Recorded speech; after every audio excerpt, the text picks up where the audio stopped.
Okay, perfect, and we are live.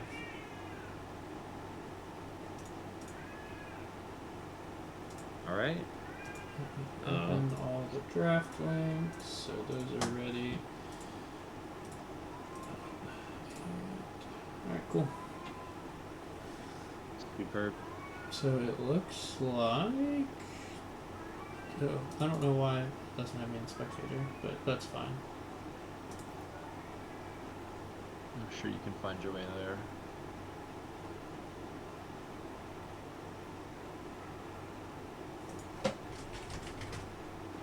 Today we have Team UNF versus St. Leo University. Presently, we are just before draft. Both teams are setting up in the custom game. Should be a very interesting match, as this is a rematch. They just played each other at Gatorland just this past weekend.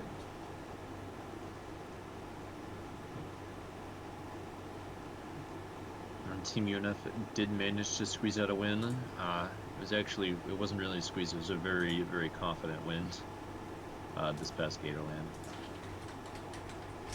But they are running it back, apparently at the request of St. Leo. I'm curious if they'll be able to give UNF a run for their money this time around.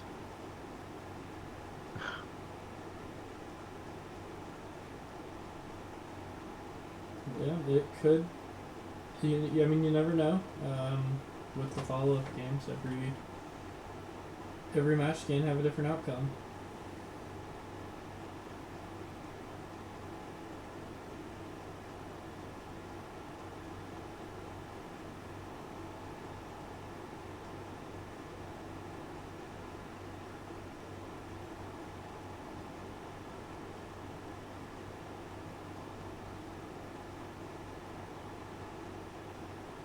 Both players do seem about ready, or both teams rather seem about ready for draft.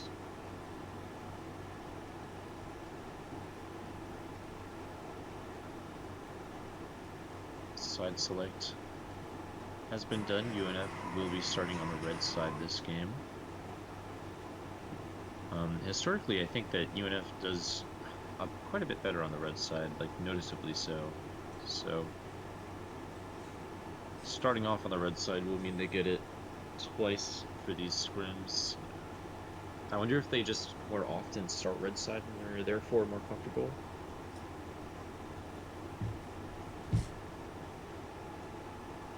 Yeah, I think they just draft a little bit more comfortably on the red side.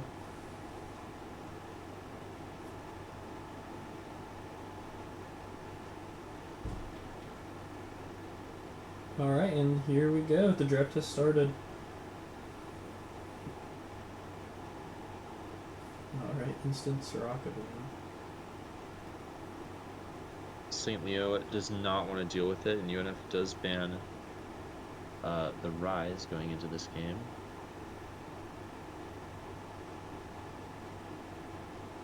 How would you say their mid laner's name? Like Slu or like Slew?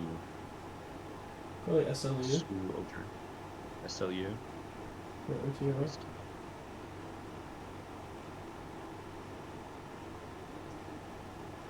Or even the mid laner for St. Leo. Oh my god. Do you think SLU is St. Leo University? Maybe his name is OTR. It could be. That'd be so cool. That actually would I be think kind that's of what cool. it is. That actually is kind of cool. Okay, that is. I'm gonna guess his name is OTR. Actually, that's really cute. I love seeing that a lot. Actually, we do see Soraka, Seraphine, Lucian banned by St. Leo, and UNF responds with a Rise, Lulu, Olaf ban. I know St. Leo last time they went against UNF. UNF had blue side and first picked the Lulu. St. Leo has a very strong Lulu player, and Nam, UNF's ADC, pulled out his Zeri, and it was a very, very dominant performance. So it looks like St. Leo also has comfortability on the Zarya, and they really just don't want Nom getting that pick. So I think that's why they're going with it first. This is very interesting though. Um, They put no bans towards the mid or jungle of Team UNF, so we can see Tyler on any champion here. I kind of expect. Okay, yep, early Orianna pick. And yep, that is the Orianna Nocturne from Team UNF that completely uncontested. So this Zeri is probably gonna have a very rough time.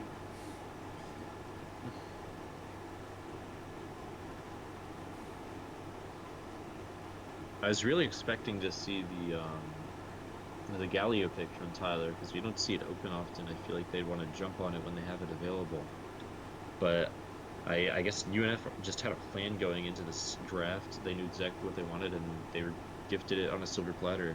Victor pick comes out for St. Leo.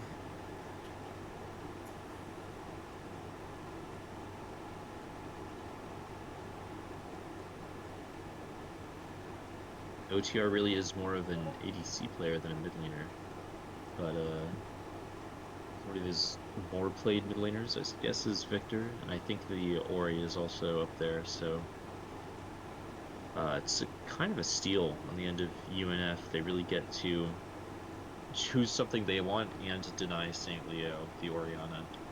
We see an Ornn come out for St. Leo. I know that's something that Nick really quite likes to play, so just one less pick available for UNF, though I think that they try to do Ornn more often on the blue side, so obviously they only intend to play one blue side this scrim, so the Ornn won't be as useful, and we get the cannon coming out on the side of Team UNF. The only thing is, this is a very squishy team comp from Team UNF. Let's see if St. Leo can take advantage of that in any way.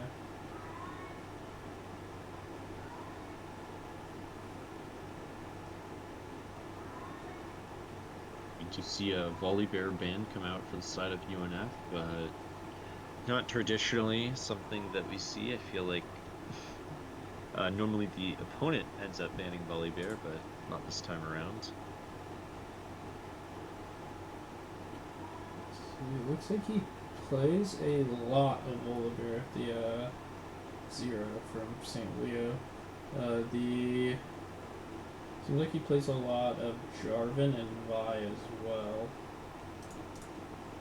So let's see how that looks for Team UNF. And they will go with the Jarvan ban. It's definitely a good ban, that way they can't kind of wall off that cannon, preventing him from jumping in the middle of the team. And then St. Leo definitely scarred against that bot lane matchup.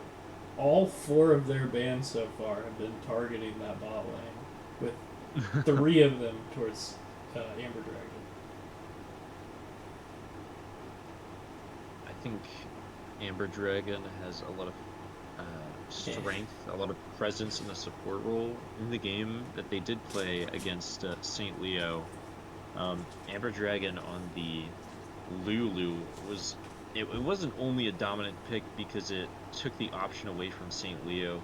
It really, really seemed to make the bot lane suffer. She was very strong at poking them out. I feel like she's really good on the more aggressive supports, or more aggressive enchanter supports.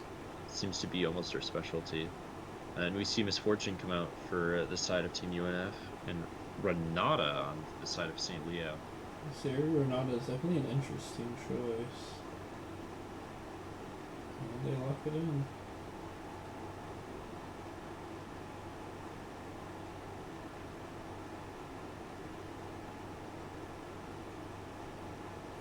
Another Wukong. So this is a bit of a... This team does have a bit of a front line, especially if Victor decides to go the bit tankier build with Rod of Ages. But let's see what Caitlyn picks here. I know she doesn't play many beefy supports. It's a lot of enchanters. I'm not too sure what is left on the table for her. Possibly a Karma angle? I think I feel like a Rakan could go nicely with what they have right now, I mean, Rakan would go but I very wouldn't. well. I just don't know if she plays it. And Okay, Nico, looks like that's UNF does not have a very strong front line. They're running a very flimsy team into a team that has sort of a lot of sustain between the Wukong and the Ornn. And even the Renata, I know that character has a sort of an enchanter build and a tanky build, and I think the tanky build is what's more common. So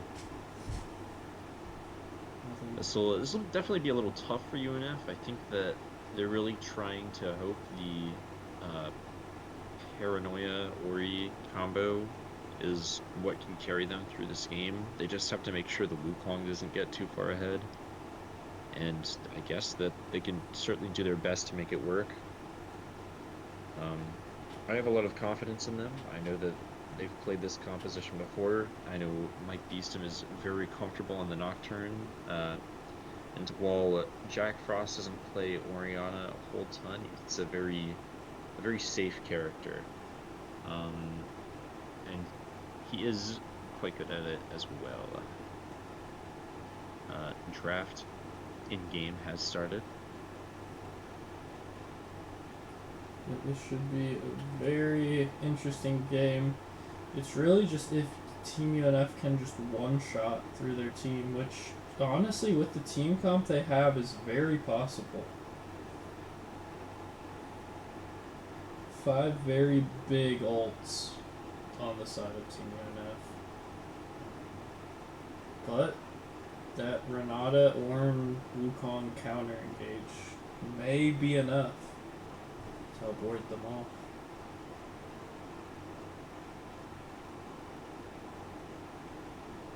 I think that despite UNF's very strong and aggressive comp, I feel like St. Leo might have a stronger team fight than UNF if they can get all their members present.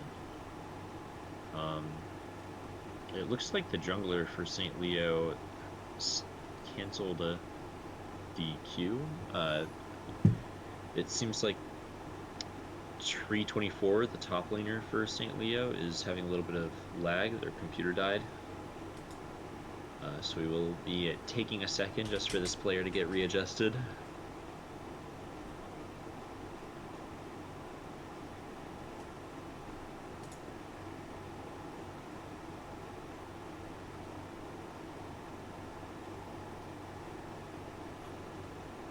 Little technical difficulties.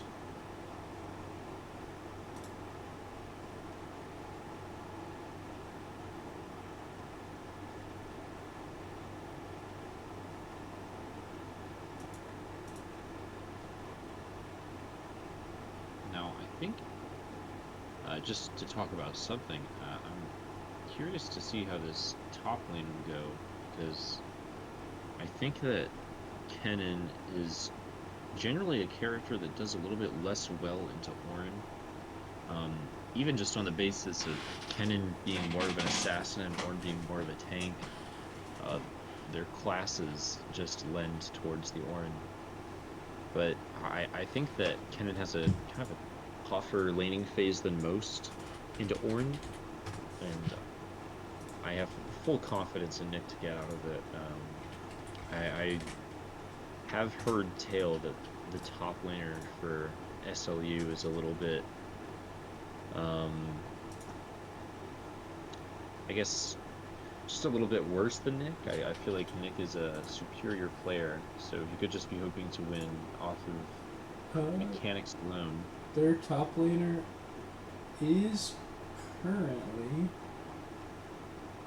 in Bronze 1. That's better than where he was at Gatorland. At Gatorland, he was in Iron, so it's good to see him climbing fast too. That was what, this weekend? Yeah, that was just this last weekend. He was in Bronze then 4 days well. ago. He's been in Bronze Interesting, 1 for the last month. Last several months. Yeah, last 4 months. He's hovered Bronze 1.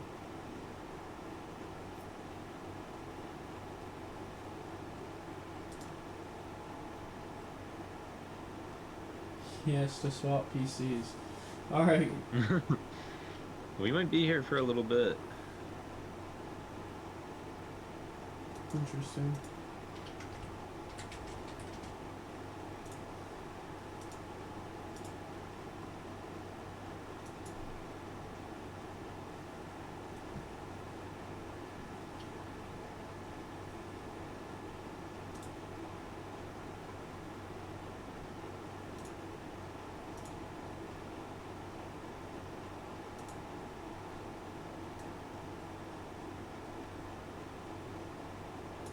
It looks like it's a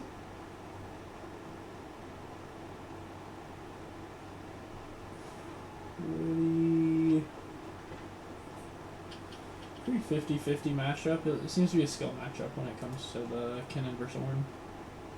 Mm-hmm. What do you look at for that kind of thing? Like, what site do you go to? I was looking at Lolalytics.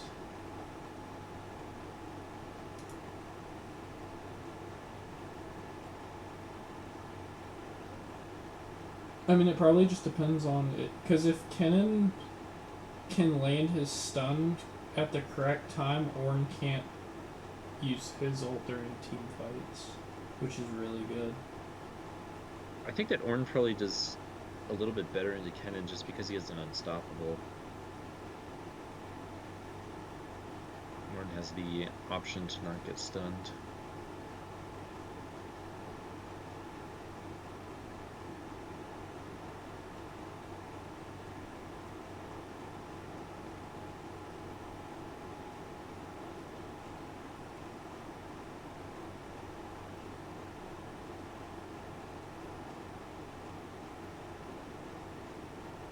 Yeah, I mean that is helpful. But I don't know, Kennen does pretty well in the melees.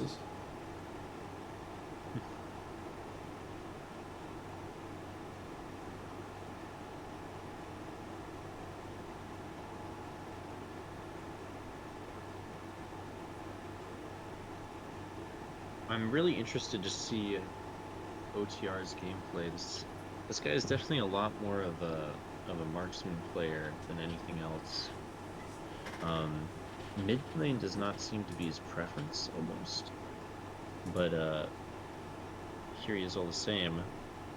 I honestly think by the end of these, or by the end of these 3 games, that he could run out of characters that he's necessarily comfortable on.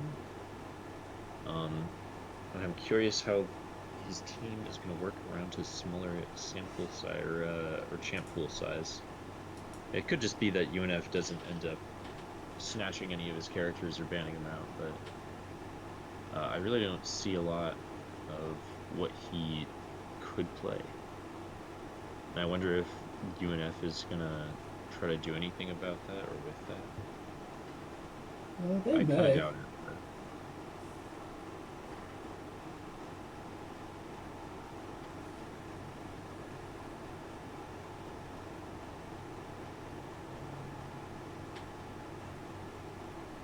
And it does seem we have the top laner for SLU back with us once again. Oh, they messed it up.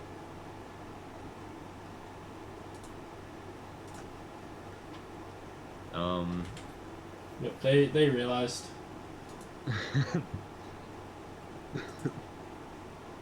Good try. Team SLU accidentally started the I guess the queue, the readying sequence with only 4 players. It looks like we will not be experiencing that mistake yet again. Their players are a little bit out of order and will therefore have to be rearranged on the spectator screen, but other than that, no big deal. Alright, hopefully everything works as intended. Surely. I forgot to check that this time around. I know Michael asked us to see that the spectate was working beforehand. I don't really know how we could check that, but Fingers crossed. It made a dodge sound, but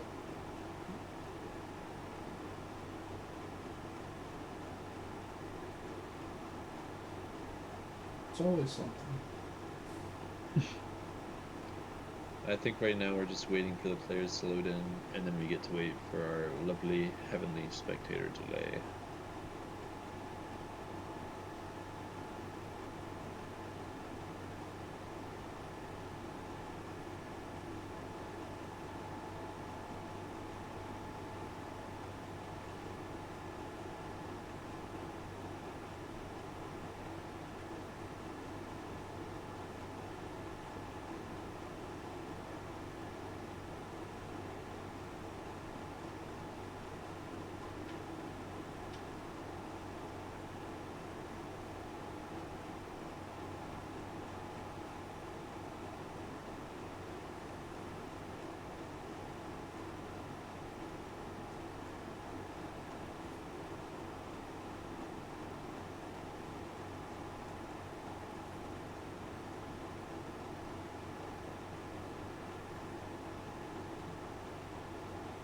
Now, 2 minutes away from entering our first game, I just have to ask, how do you feel about the bot lane? I feel like Misfortune is stronger earlier than Zeri is, and I feel like Renata is also a character that wants to be,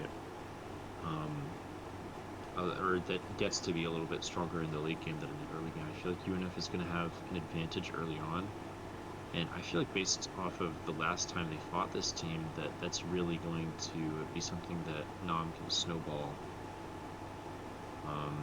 But I'm also not especially familiar with bot lane matchups. I don't know if you are, but do you have any commentary on it? Misfortune does a lot of damage, as does Nico, and Renata's area are very squishy. So I expect this to be a very bully lane. I think they're going to bully them pretty badly.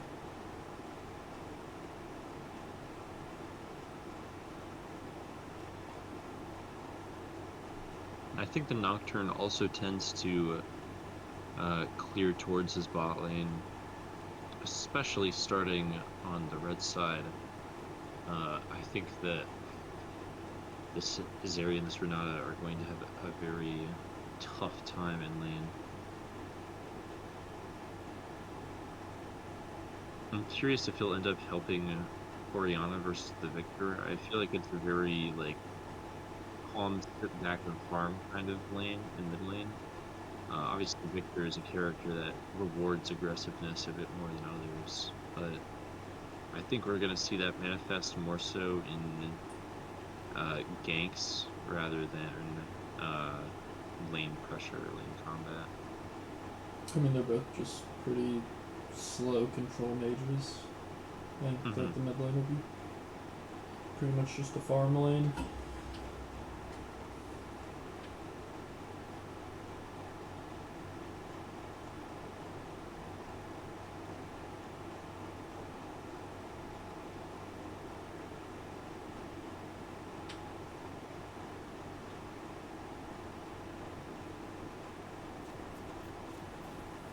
Wow, that was a really fast load time, actually. Well, it was. And here we are. We are in game, and it is working. Fantastic start. Quite a bit better than the last time. I had the joy of commentating with you. Yeah. As fun as that was. As fun as that was, I feel like if it happened again, that we should just do one tier list throughout the whole stream. I feel like it could really fill the time out. Yeah. Both teams. Sorry, go on. I was just saying that tier list was quite fun. Yeah, both teams. Looks like Team UNF going for just a 5-point here.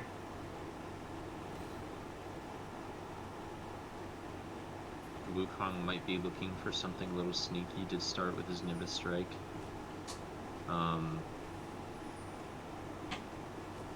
Could it be looking for a little something here in the mid lane? I don't think that it's going to result in anything. SLU is looking, and they do find a ward on Team UNF's Raptors. And UNF has not responded with that. SLU's conscious of the possibility of a response, but one is not coming. And it looks like it will be top to bot clear for both junglers. Really a lot of emphasis put in on the bot lane this time around. UNF actually starting with a sneaky little bush camping strat. Not something we see very often from the players of UNF, but something we get to see this time around. And we do see Nom stepping out first. Nico procs Renata's bone plating, but I don't think we're going to see a lot more trading out in this instance. It seems like it will be a pretty straightforward lane. Nick did go electrocute on that cannon in the top lane, so that will be pretty interesting here. And there goes the heal. Really wow. Very eventful bot lane already. Renata really getting poked out. Obviously, it's pretty early. She'll make a lot of health back from leveling up. Or really, she'll get more health as she levels up, so the damage won't look quite as bad. A bit of poking here in the mid lane. Tyler is just chunking or trying to pressure the Victor out. He does take a positive trade. Sets himself up for a little more comfort in lane. At this point, both junglers are on their 4th camp, steadily making their way towards bot lane. UNF has some fantastic vision in the river, and they do notice a ward get put down in their opponent's tri-bush. Mike Beeston has a very clear pathwards. I don't think he'll be ganking the lane.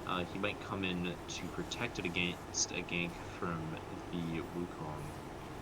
Nocturne is a character that I think really prefers farming over ganking, at least until he hits level 6. And then they do see the Wukong show on that tri-bush. Let's see. They do not see him start the recall, though. Mike Beeston does manage to catch the scuttle in the bottom river and greedily is going for the scuttle in the top river. Wukong cancels recall to try and chase after him. I think it's a really bad move. That scuttle is going to be gone by the time he gets there. Yeah, he just ends up recalling later, sort of ruining his own tempo.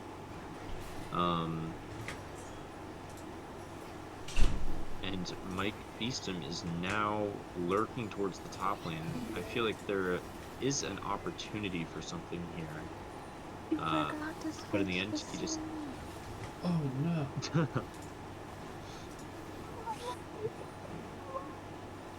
Sorry, I wasn't looking at the Twitch stream.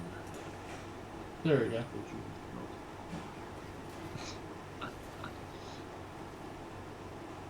Thank you so much, Alana. It's good to hear from you.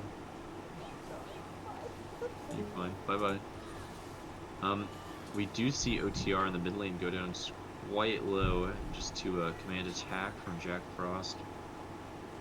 Mid lane is in a bit of trouble here, but the Wukong is lurking nearby. I think this Victor feels safe but concerned. He does elect to back.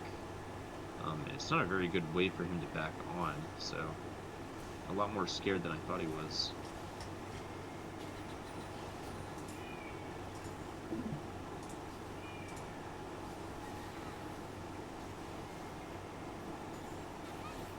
The first Drake has spawned, Ocean Drake. Mike Beeston is pathing towards it. Wukong has sort of already pathed towards it. His jungle's already cleared, but Team St. Leo doesn't have as much vision on it as UNF does. They just now place a control ward down on the Drake. But Amber Dragon has already set a ward in the middle of the river. Okay. However, go on. So it looks like they are kind of fighting for that mid lane priority, trying to get the... Oh! Tyler just missed the ultimate there. So Victor will live, but his health has taken the damage. He will have to recall, and looks like Team UNF is just not going for that dragon. Instead opting for just continued pressure.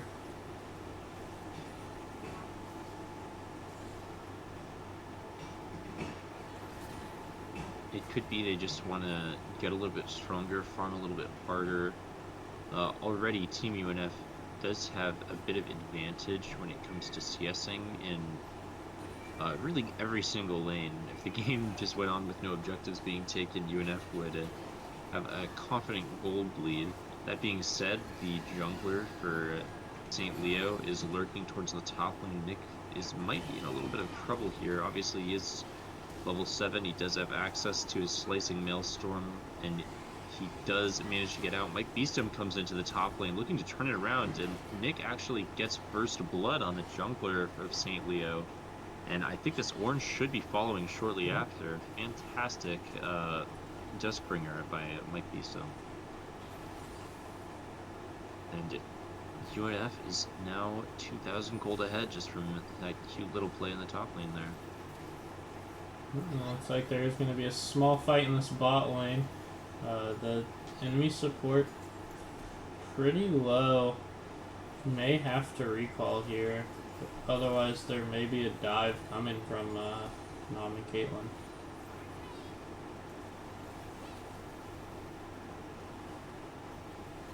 Looks like the bot lane of UNF will just happily accept their tempo advantage and step away.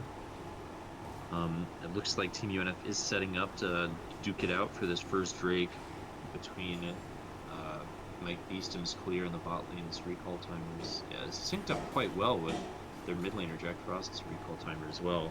Yep. We have 3 members of Team UNF lurking towards the mid here. I think this Victor is in a safe enough spot that he won't have to worry. Grubs do get started by UNF, and I don't think there will be a lot of contest for them. St. Leo doesn't even know that they're on him, or if they do, they don't have vision of the Grubs. There is a call on St. Leo's to go for the Drake, and it looks like they will be doing as much. Zero is lurking around the mid lane, gets an engage on Amber Dragon, and immediately jumps on Jack Frost, doesn't really get a lot out of it. Amber Dragon is forced to use her Pop Blossom, hits too, but isn't really able to get a lot of follow-up from Jack Frost. Really, it seemed to be more of a panicking, escaping ult than initiative sort of ult. UNF is aware that St. Leo's is on Drake, or St. Leo? Yeah, it's just St. Leo. St. Leo is on Drake.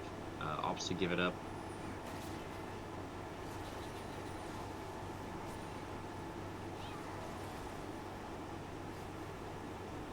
At this point, UNF has prio in every lane. There aren't any objectives up, and really there aren't objectives up anytime particularly soon either. So it doesn't do them a whole lot of good. We do see in the bot lane a what are those things called? I don't really know what those are called. We see a jungle plant lurking around. I'll say. What do you mean? Nico had transformed into one of those red exploding plants. Oh, Blascone. Blascone, thank you. Sorry, I was looking top. I didn't see it. Escaped me. No, you're fine.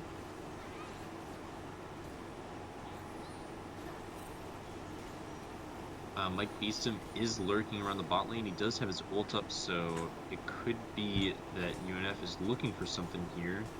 I don't think he gets spotted on the control ward in the tri-bush. And we do see the combo come out, exactly what UNF was looking for here with their composition. Flint does shoot an amazing hostile takeover, infects 3 members of Team UNF, and Amber Dragon does go down for that. But in the end, we do see 2 kills go onto the side of Team UNF. And already the bot lane is taking over. 4 plates taken on the bot tower. It looks like we're just going to see the first tower fall in 11 minutes. Nom is a very, very strong ADC player. And already that is really, really shining through.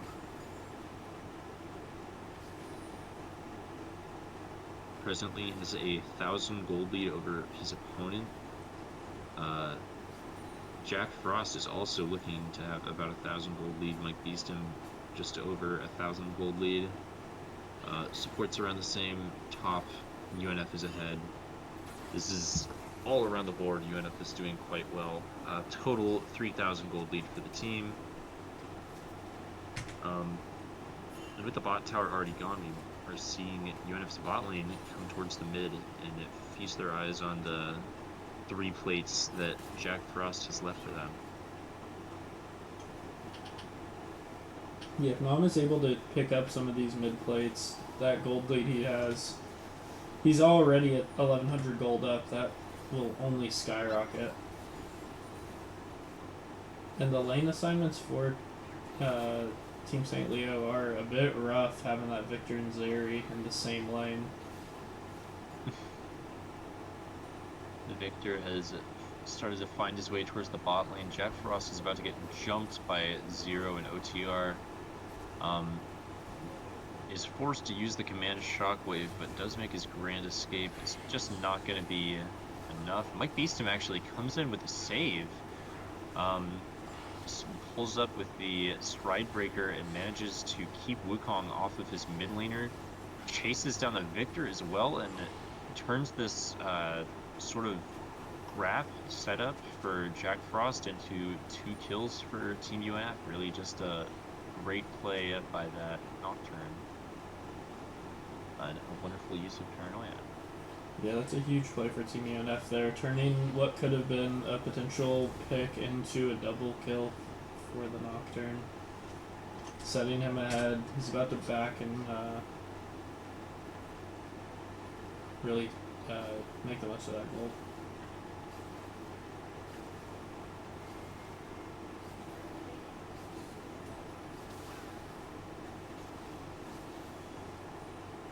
The next Drake, Hextech Drake, will be spawning in about 40 seconds. We see UNF with a monstrous amount of vision set up in the river. I think that's 1, 2, 3, 4, 5, 6 wards. Am I saying that right? Yeah, 6 wards around, no, 7 wards around the Drake, and a scuttle or scuttle crab. Somehow they don't know about the single stealth ward placed by Flint in the Dragon Pit, but I don't think that knowing will be good enough. We see Amber Dragon pick up a control ward with Inherent Glamour. See if something comes of that. Mike Beeston does collect yet another kill on the Victor in bot lane, and I think this Drake is going to be pretty confidently going on the side of Team UNF. There is some intent from their opponents to take it back. They're lurking in the area, but I don't think that they're going to go for it in the end. No, with the Victor being dead, they just don't have the firepower needed to contest that dragon. And now it looks like Team UNF is just going to walk straight top lane and start that Rift Herald when it spawns.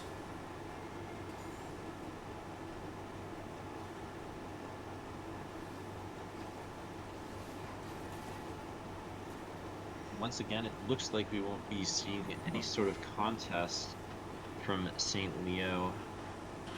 Really decisive first 3 objectives on the side of Team UNF.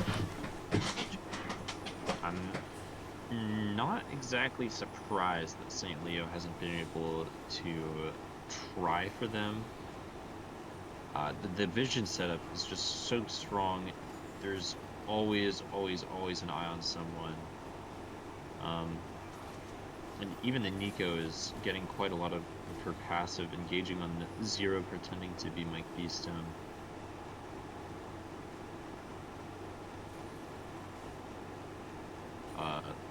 St. Leo's blue side is just completely overrun with UNF members. It looks like we're about to see Tree 24 go down under his own turret. This Rift Herald takes the turret down, and we have 4 members. A bit hard to tell. 4 members of Team UNF in the top lane here, and it looks like they're going for the tier 2. We do see Zero smite the Rift Herald which is exactly what you would hope for in that kind of situation. But the bot lane of Team UNF is now hunting for this tier 2. Nick just backing out. He does still have his Slicing Maelstrom, so I feel like something could be looked for, but UNF is not so greedy that they would launch such an offensive. I really feel like they could have 4v2 Tower Dove the bot lane of St. Leo, but I think UNF they could didn't have. feel the It same. just seemed a little unnecessary. Jack Frost does pick up a kill on Zero, the jungler of St. Leo. Amber Dragon was present and is going for a cute little teabag. That's I didn't see a lot of words flung around by St. Leo, so it's surprising to see that pulled out.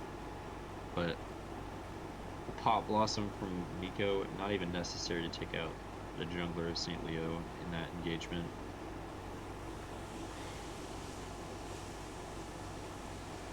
And once again, we are in a state where there have been no objectives available for a really long time, and UNF really just isn't taking any fights they don't need to. So it is very hard for St. Leo to get themselves back into this game. It's already almost a 10k gold lead for UNF, sitting at 8k, calmly and comfortably right now. Every member of Team UNF, save for their support, is leading in CS, leading in gold, leading in items,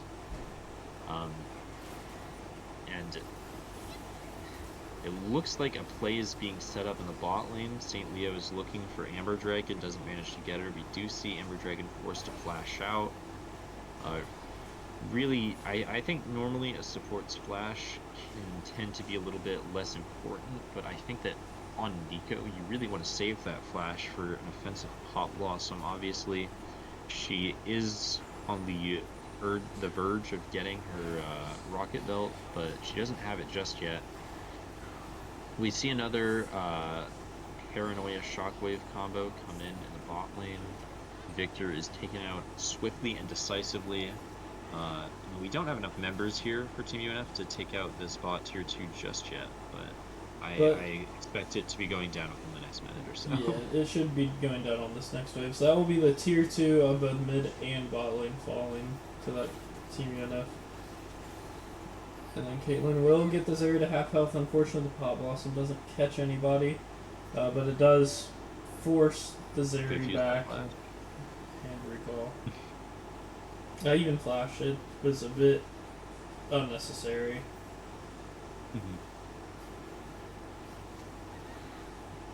Now, it looks like they are going to try to collapse on Nick here.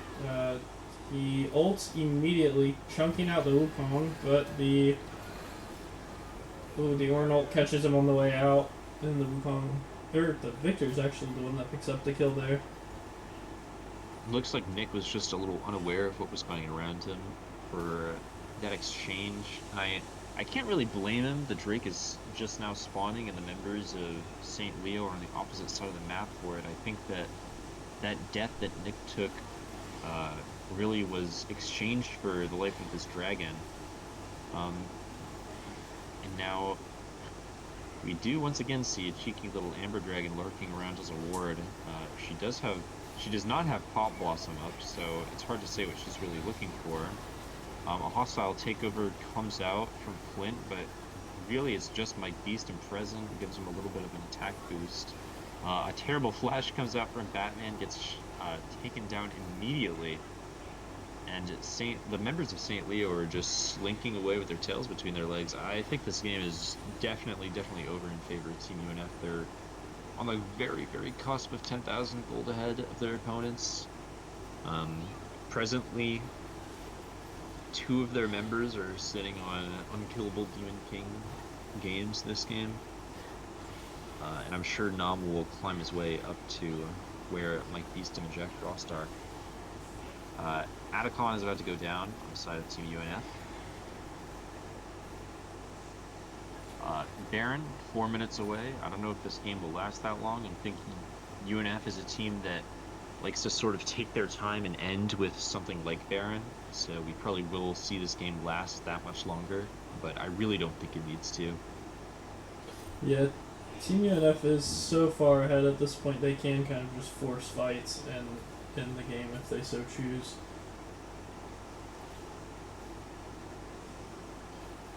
We do see every lane on the map pushed out. I think Nick is the most vulnerable member of Team UNF. Maybe Jack Frost. I'm gonna say Nick. He's very ahead, but he's just not as ahead as the rest of his teammates necessarily. We see that with Zero just lurking in the top lane. It seems like St. Leo is aware of this, but 4 members of Team UNF are top. Zero is in a very awkward position, and as soon as he shows himself, he gets jumped by the Paranoia, cut down by the bullet time of Nam. Almost every ult dubbed by Team UNF there. Pop Blossom and Slicing Maelstrom both used as well. Flint just barely misses a handshake on Nick. That could have actually been the end of one of UNF's members, but I think it will instead be the end of the top tier 2. And UNF has done a really, really good job of just tearing through all of the towers of St. Leo. I'm really surprised they decided to let this one live. I do not think it was necessary. I do not think it still needs to be standing, but they're just taking priority. They're just taking space so that Nam and Mike Beeston can take the mid-tier 3. Just setting themselves up really nicely, making a lot of good plays around the map to prepare themselves for a strong push down mid for the win. And at the pace of this game, it does look like UNF will be looking for that Baron to end the game. A Paranoia comes out. We do see the jungler for St. Leo's fall in his own jungle, just trying to get his way to red buff. UNF has a solid footing on the whole map. There's vision everywhere. This game is really over. There's not a lot more to say about it.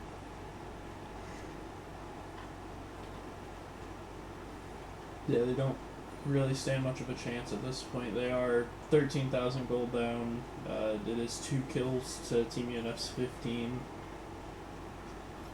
The jungle, mid laner, and ADC all are deathless. And, quite the oppressive game one for Team UNF here. Let's see if they can carry it over into game 2. Mike Beeston is actually over 4,000 gold ahead of the opposing jungler. This is a crazy gold difference. I'm kind of wondering how strong this Nocturne actually is. Obviously sitting on 3 items. I'm wondering if he could just go into whoever he wants solo. He doesn't even need that command shockwave. I feel like he could confidently 1v3 or 1v4.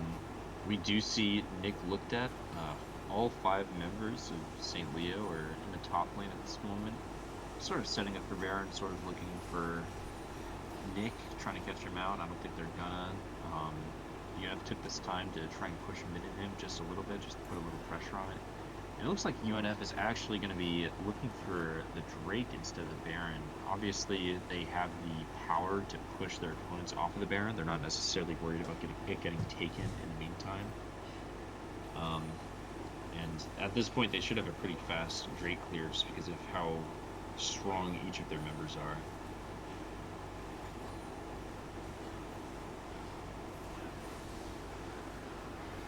And we do see the Mountain Drake go down on the side of Team UNF, being their 3rd Drake taken there and now at Soul Point. I doubt we'll be seeing Soul this game. Zero, the jungler, St. Leo, now caught out by the Paranoia Shockwave combo and is shut down very comfortably. Nick wants a little more out of it, but the rest of his team is on Baron already. I think we will see this Baron go down. I think we will see the mid lane force down St. Leo's throats, and I do think we will see this game closed out very, very shortly.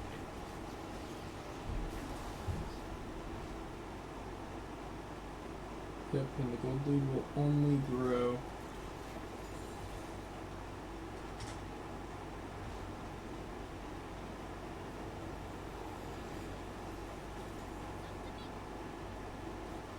I believe Michael's actually 5,000 gold ahead at this point with that Baron.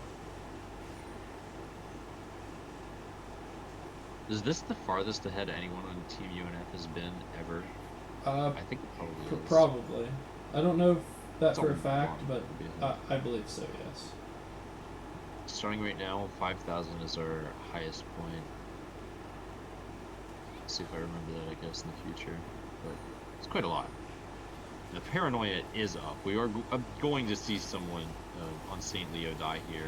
Mike Beeston is just taking his time, maybe waiting for Zero to show his face before we see the Nocturne jump on him. And we do see the Nocturne once again. And the Paranoia four-man shot Pop with the Blossom. ADC. Pop Blossom.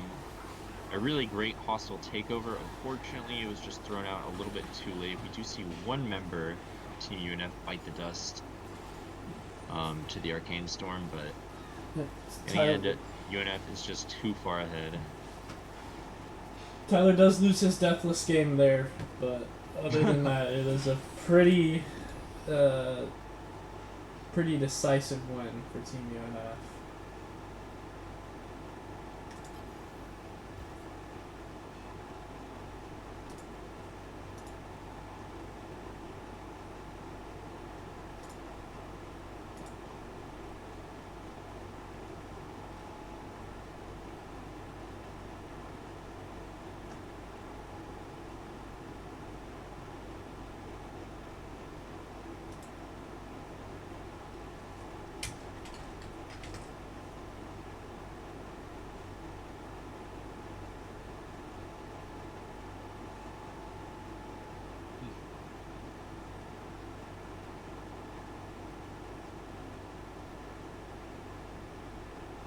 Now at this point, because of the spectate delay, both teams have had a bit of chance to mull over themselves after that first game. I'm curious if we'll see Team UNF go for a more aggressive comp just because they were able to get so ahead so quickly with what they had. I wonder if they'll be tasting blood and be wanting to try something out. I know Mike Beeston said he wanted to find some time to play Elise today. I wouldn't be surprised if that was this game coming up. We'll have to see what SLU bans. I would not be surprised to see enemies hold up in this draft. Yeah, that would definitely be a very interesting pick for the UNF team. I wonder if those bans are still going to be heavily focused at the bot lane, or if they are going to spread them between the players again.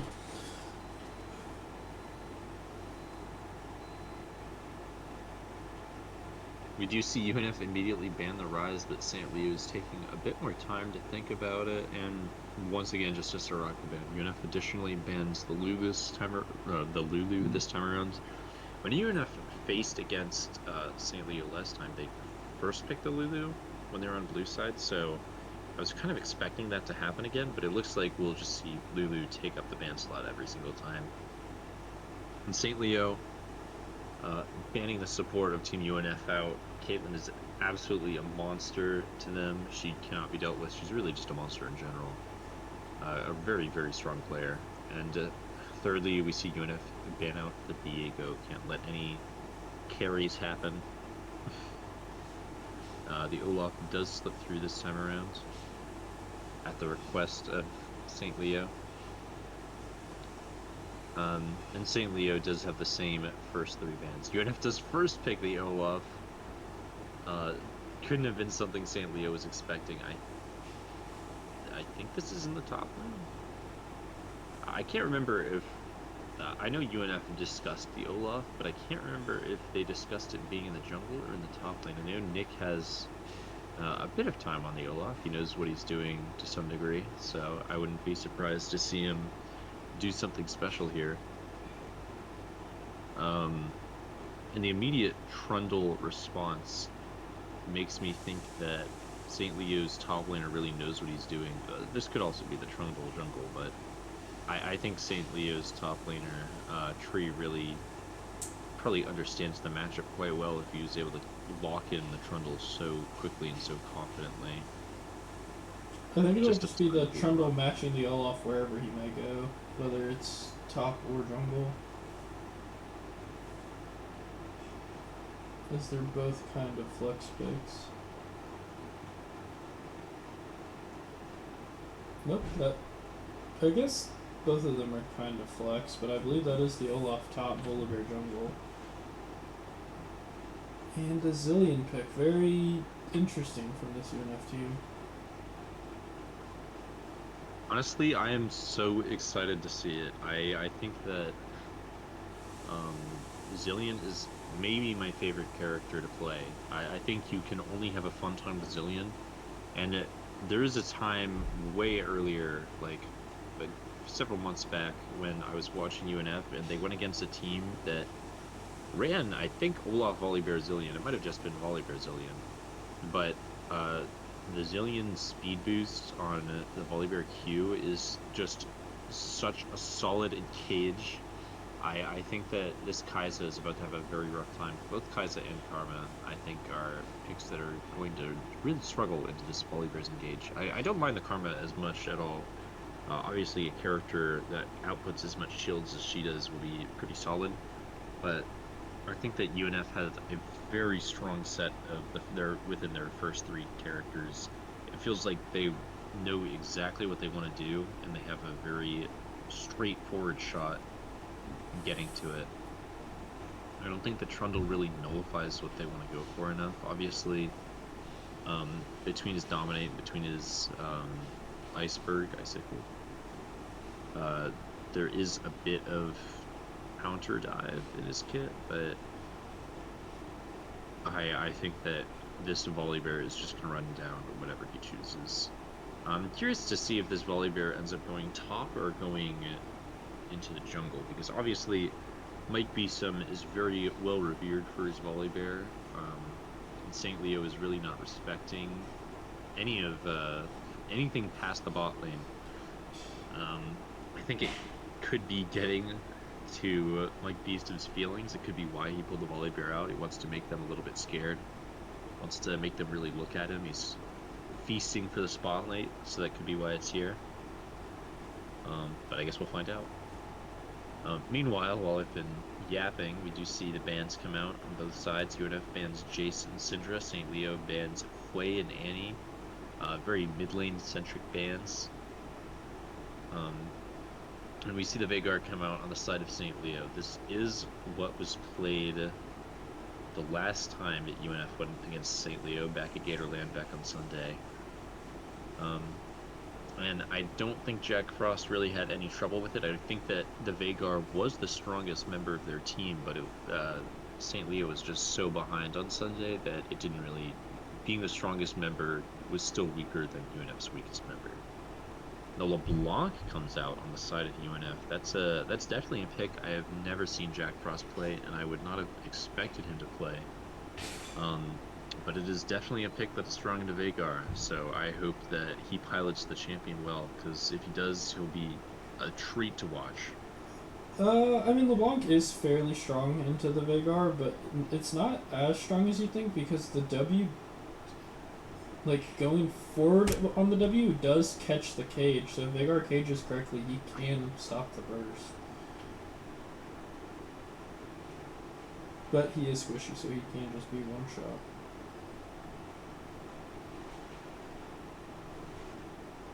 It looks like the Trundle will be sent towards the jungle. I would not expect St. Leo to send Scion into the jungle. That is something you see from time to time. I don't think you will be seeing it this time.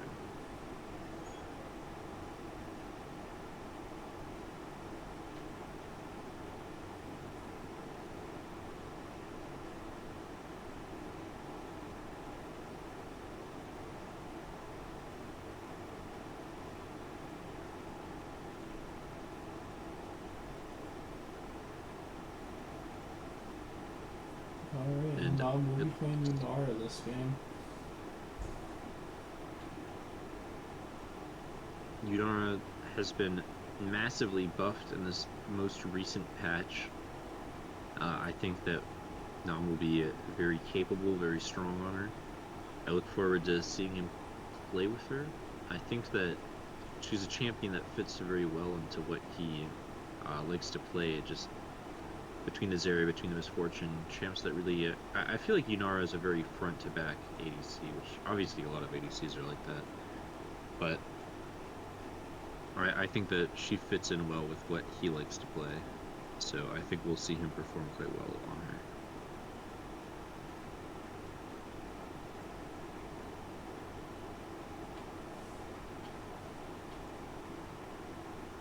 I think these champions on Team UNF with the Zillion speed up can be very scary.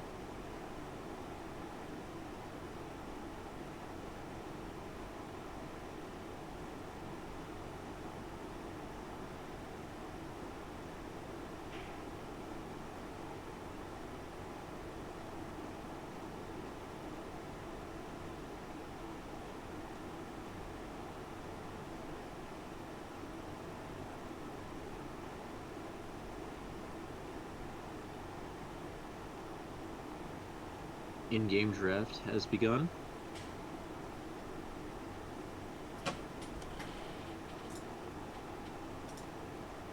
We'll just switch it over to the client, and we will have a black screen until the game starts, so I don't forget again.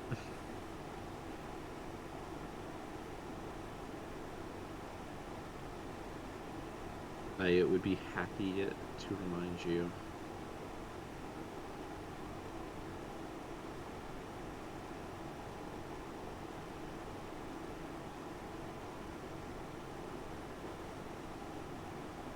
Have you ever gotten to see the Mike Beast and Volibear I have. legend? Is it as good as the opposing team makes it out to be?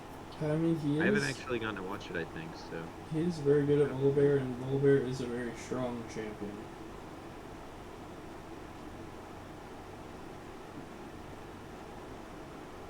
I imagine Volibear is a bit more of a gank-heavy jungle than a farm-heavy one, no? He does a bit of everything, and he does it all very well, because he is very fast and very tanky, and does a lot of damage.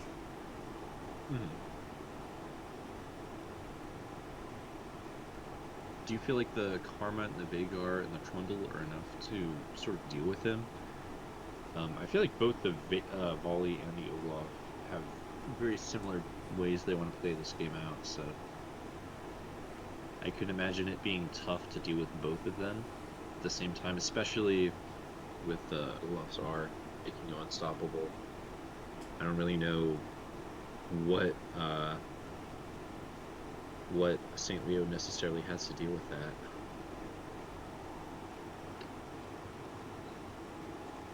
Yeah, I definitely don't know how they're going to deal with it.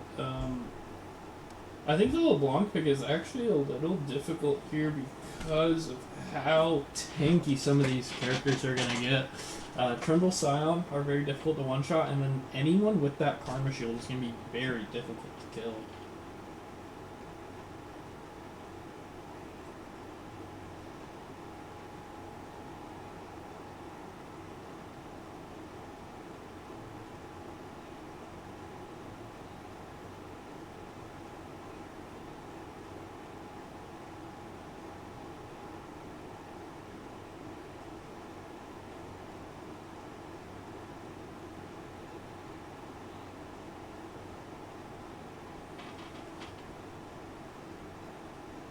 But I think it will be very interesting. The Volibear Olaf could definitely run away with this game, especially with that Zillion speed up.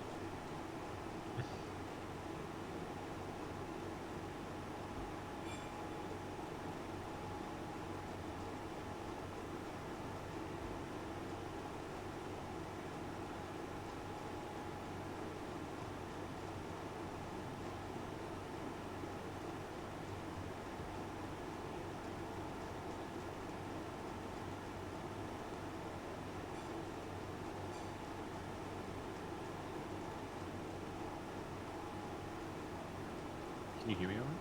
Yeah, I hear you now. Sorry, my computer just reset to the login screen, so I was a little worried that something might have happened. We are now roughly 10 seconds away from getting into the game. Heart pumping, Should be. head spinning, very exciting. Should be a good I would one. not be surprised if both teams ended up 5-pointing. I think that, honestly, St. Leo probably just with their comp want to invade to start off with. I feel like, especially between the Trundle and the Scion, there's a lot of early game strength on the side of St. Leo.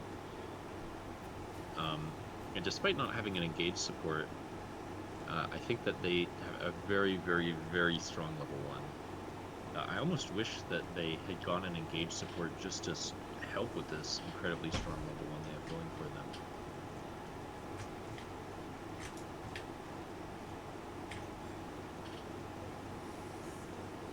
And here comes the matching 5 points.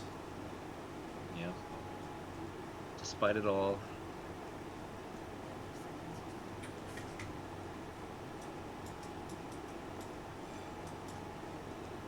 however, I do expect St. Leo to look for an early ward once again. Though Jack Frost this time seems to be pressuring it.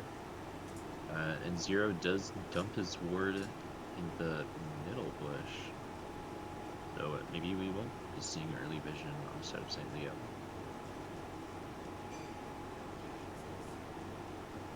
Very, very defensive ward placed by Batman, the ADC of St. Leo. Ultimately, I don't think anything's happening here at the start. No, should be a pretty standard start, and given it's Yunara Zillion, I don't expect them to have a ton of pressure, but you never know. They could just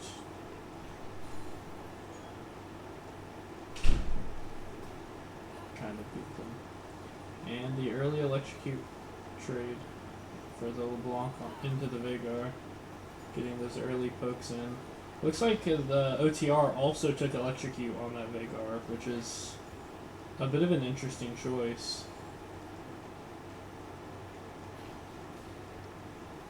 It might mean that he wants to be a little bit more competitive with Jack Frost in this early game. I don't think it's going to work out very well for him necessarily. But I guess he's looking for a auto Q auto on the LeBlanc. We'll see if he finds it.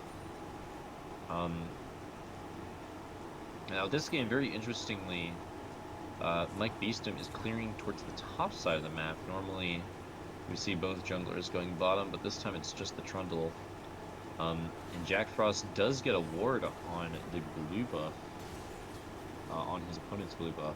So UNF will be aware of the Trundle coming towards the bot lane. It's just a cute little play I really like to see him make, and he's just able to make it with the mobility that LeBlanc offers him.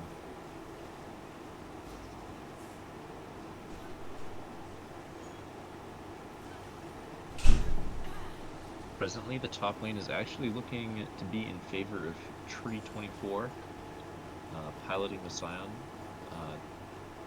Just a bit better than Nick is piloting the Olaf. As I say that, he's about to take a lot of damage, but Nick is just trading on the Scion's shield, and once again walks away with a bit of a negative trade. In the bot lane, Zillion does miss his double time bomb, but it might not matter. It looks like Batman will be going down, or at the very least forced to use Flash. Nam as well uses both Flash and Barrier, and that Zero is here in the bot lane. It looks kind of disastrous for Team UNF. I think that at the very least we will see Nam go down. First blood goes to Batman, and Flint flashes. Zero does pick up a second kill. That is unfortunately both bot laners dying in that trade, but Nick does answer with a solo kill top. I think it's exactly what Team UNF needs. I feel like really essential. Zillion is very essential to their plans, and I think he's a character that can thrive despite being behind. Is just his basic abilities are so very strong. So it's really, really quite good that UNF is getting their Olaf ahead. I also think Nam is more than capable of playing from behind, so I'm not expecting too much to come out of this bot lane. It will be interesting to see how UNF plays this game, as this is the first time they've even been slightly behind against St. Leo.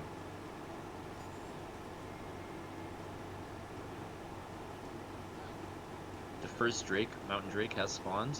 Trundle is clearing downwards. Volibear, Mike Beast is clearing upwards. It looks like UNF might just want to put their focus on the grubs once again, give the first Drake, and take every other objective in the game.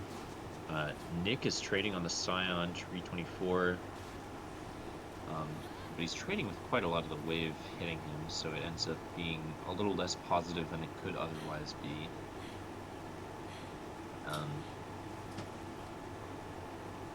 Olaf does get attack speed boosts for being lower health, so it isn't too much of an issue if he does take a little bit of that mini damage. Plus, he has a lot of lifesteal, so with that Tiamat, he should be healing most of that damage right back. Hits an undertow on the Scion, turns that into half his health gone. I think that we're going to see Nick snowball this top lane real fast. Zero is noticed in the bot lane by Team UNF. Decides to clear the control ward on Drake. Mike Beeston is on the top side of the map. He does have his Stormbringer up, so I do think we could reasonably see Tree go down under tower, but it looks like he would rather contest the Drake, make sure Zero doesn't get it completely for free like he did last game. Jack Frost is caught a little off guard by Zero sitting in a bush, and OTR finds a cage on Mike Beeston. Mike Beeston is caught out and already quite low. I think we will see the jungler of Team UNF go down here. And OTR does manage to claim the feat of warfare for his team. He does use the Primordial Burst to pick up that kill on Michael.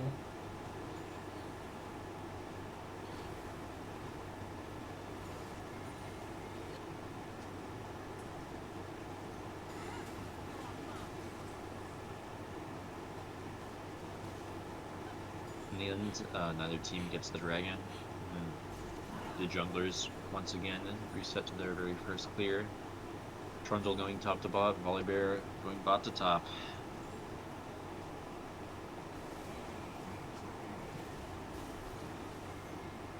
Team SLU's bot lane is going to have a little bit more prior than Team UNF. It looks like UNF is actually going straight for the grubs, which are spawning in about 20 seconds. So we will see them just take the grubs, probably uncontested. Trundle is on the top side, but I expect that he'll value the Mountain Drake over the grubs a little bit. Additionally, we do see the Zillion lurking near the grubs, so UNF just has more members available for the fight.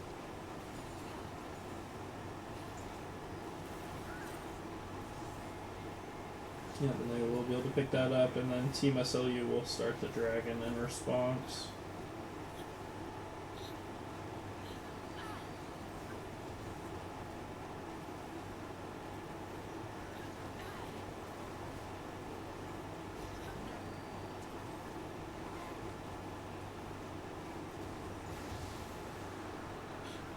Might be some lurking around the red jungle of Team SLU. Trundle doing just the same on the side of Team UNF.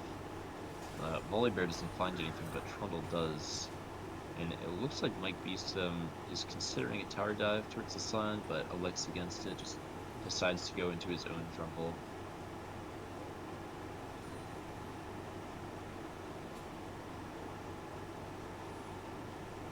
Trundle does get away with a successful. Sorry, go on. I was just saying, Michael will have to be careful, otherwise he could fall behind. Because considering he did take that time walking through St. Leo's jungle. Just unfortunately come away with nothing. I think the very, very frequent Volibear bans are making him a little less, I guess, confident on the pick in this more competitive play. Just because I don't know if he's ever played it here. I think he's just a little less comfortable on it than he is on some of his other jungle picks. We do see Zero lurking towards the bot lane of Team UNF, and UNF's bot lane is caught out by this Trundle. Nom is in a very sticky situation. Trundle's just running him down, and it looks like the ADC of Team UNF will be going down. The Zillion should get out. Actually, Nom does die while Chrono Shift was available, but I don't know if using the Zillion ult there would have really resulted in anything coming out on the side of Team UNF. Amber Dragon's doing her best to hold the wave, but is not allowed. Should not be going down here reasonably, but she's definitely getting more poked out. I think a tower dive is getting set up here by the members of the SLU.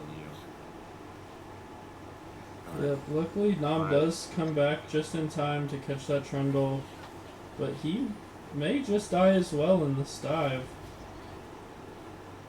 Jack Frost has come to the bot lane, a little bit of a savior for Nom and Amber Dragon. We do see Batman almost die, but just barely managed to slink away. And Trundle goes down at the hands of Team UNF's ADC.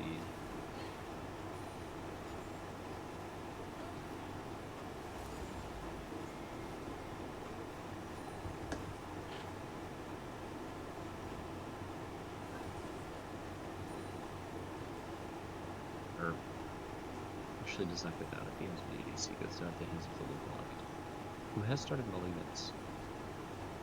It's interesting. I guess I don't know what LeBlanc tends to build first item. Is it normally Malignance?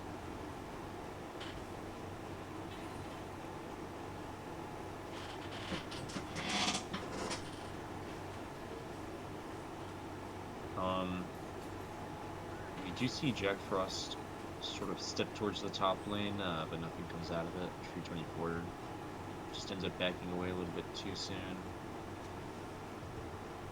Amber Dragon is setting up vision around the dragon pit, just in the area. She ends up getting caught out by Flint, the karma support of. Oh, well. Really, really unfortunate flash by Amber Dragon there. I think she was intending to go into Dragon Pit and then flash over the wall, but instead she elects to flash past the big arcade, maybe expecting a little bit more support from her team, maybe thinking more members of her team were nearby, but really that was just a sort of very poor use of flash displayed there. This time it is Mike Beeston caught out in his own jungle by Zero and the Trundle.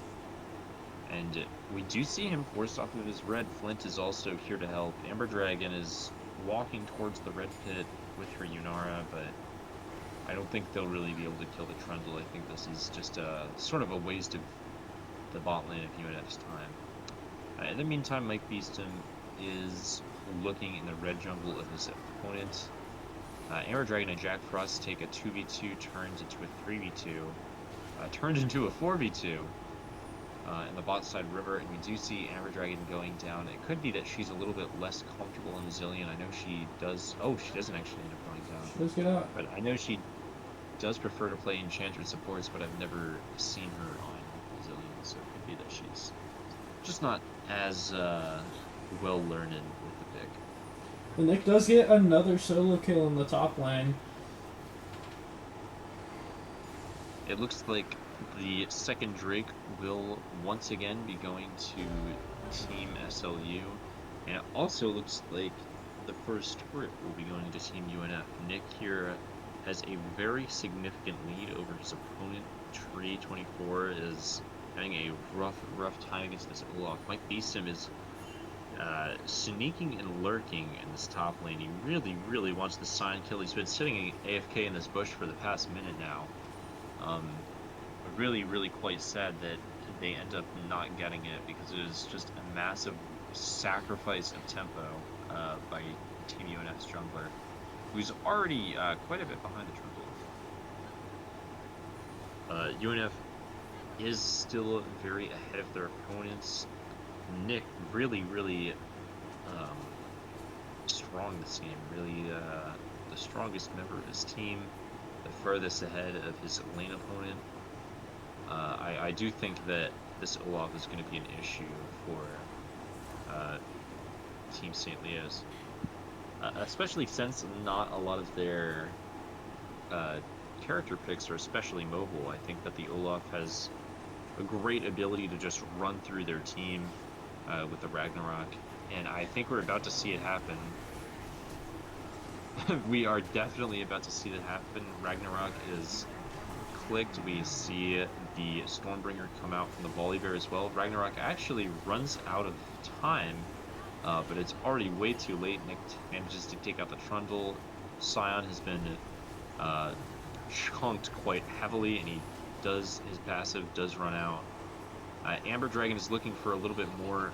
She did already pop her ult as well, and does not manage to find more. Sort of sprints it down a little bit, but the thought was there. It was a very nice thought. Yeah, she was just get one shot there. But Nam is alone in this bot lane, just getting free farm and free tower gold. In the meantime, Team UNF will also be collecting the Rift Herald. I'd say no contest, but I think the little skirmish before was what would count for the contest of this objective. UNF playing their top side very, very heavily, very strongly in this game. And I definitely don't think it's a terrible decision at all. Olaf is just an absolutely perfect pick, which is quite surprising considering it was the first pick of Team UNF on the blue side. This is the very first pick of the entire draft. Ended up being very, very strong into the team of St. Leo. I guess they just kind of didn't consider it when they were picking their characters. We do see Ragnarok used in the top lane. Tree is forced to use his flash, but I don't know if it'll save him. Both flash and the unstoppable onslaught are expended by the Scion, and Nick isn't even.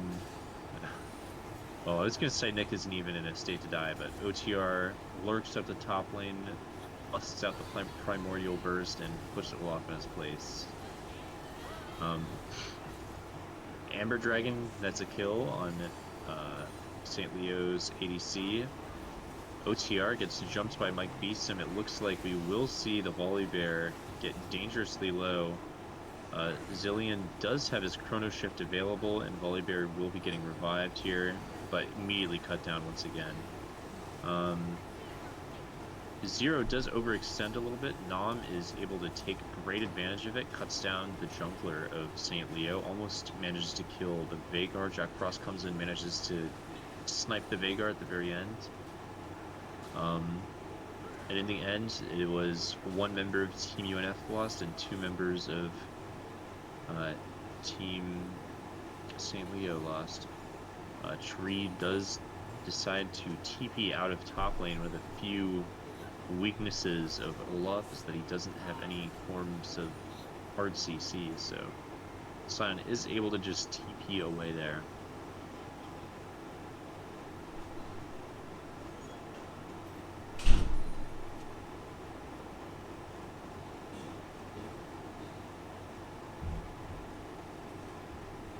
Now a bit of downtime.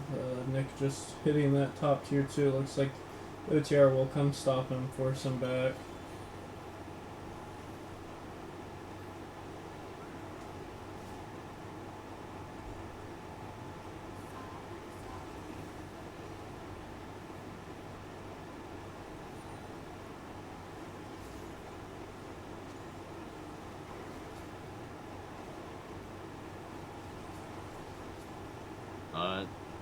Nick is in the top side jungle taking his his opponent's red buff now coming up behind the Scion. Based on the past interactions we've seen between the Olaf and the Scion, I think that we are about to see Scion expend once again the unstoppable onslaught just to escape. It feels like every wave he's forced to use a very big cooldown, and now he doesn't have any left. His teleport is on cooldown, his flash is on cooldown. I think Tree should be dying shortly, though I don't know if Nick can really perform that under tower. In the meantime, a fight is, or really more of a skirmish, is happening in the mid lane. Nobody goes down, Zero is chunked quite a bit, and in the end it results in Team UNF having control of St. Leo's jungle. Blue jungle, that is. Herald is used in the bot lane. It looks like the tier 2 of St. Leo's will be going down.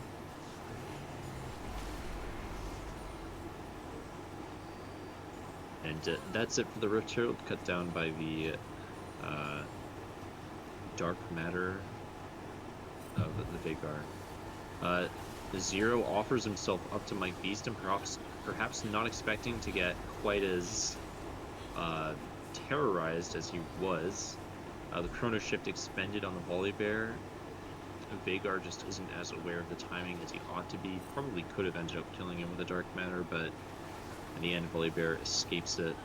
Now we see Team UNF start the Otacon. Obviously, Otacon is a very great objective for flipping, but I just don't think that the members of St. Leo have the ability to do so. At this point, Yeah, without UNF the jungler, it's pretty difficult. UNF is 6k gold ahead. Definitely not as ahead as they were in the last game. I think that this game, UNF is taking the opportunity to try out some new picks. I feel like we're on a lot of characters we don't normally see the members of UNF on. And they definitely had a rougher early game, but at this point, they've just slowly slunk further and further and further ahead. And we are probably going to see them win this game just a little bit slower than they won the last one, or maybe a little bit less decisively. Well, we say that, I mean, they have died a couple more times, but they've given away a little bit of objectives, but they haven't given up any towers. So they're still pretty decisively winning the map. That's true. In the end, the objective of League of Legends is to destroy your opponent's Crystal Nexus. And UNF is quite a bit closer than St. Leo to achieving this goal. Jack Frost looks for a very aggressive gauge onto the ADC of St. Leo. Does not manage to find it. UNF goes under the mid-tier 2 and does end up destroying it.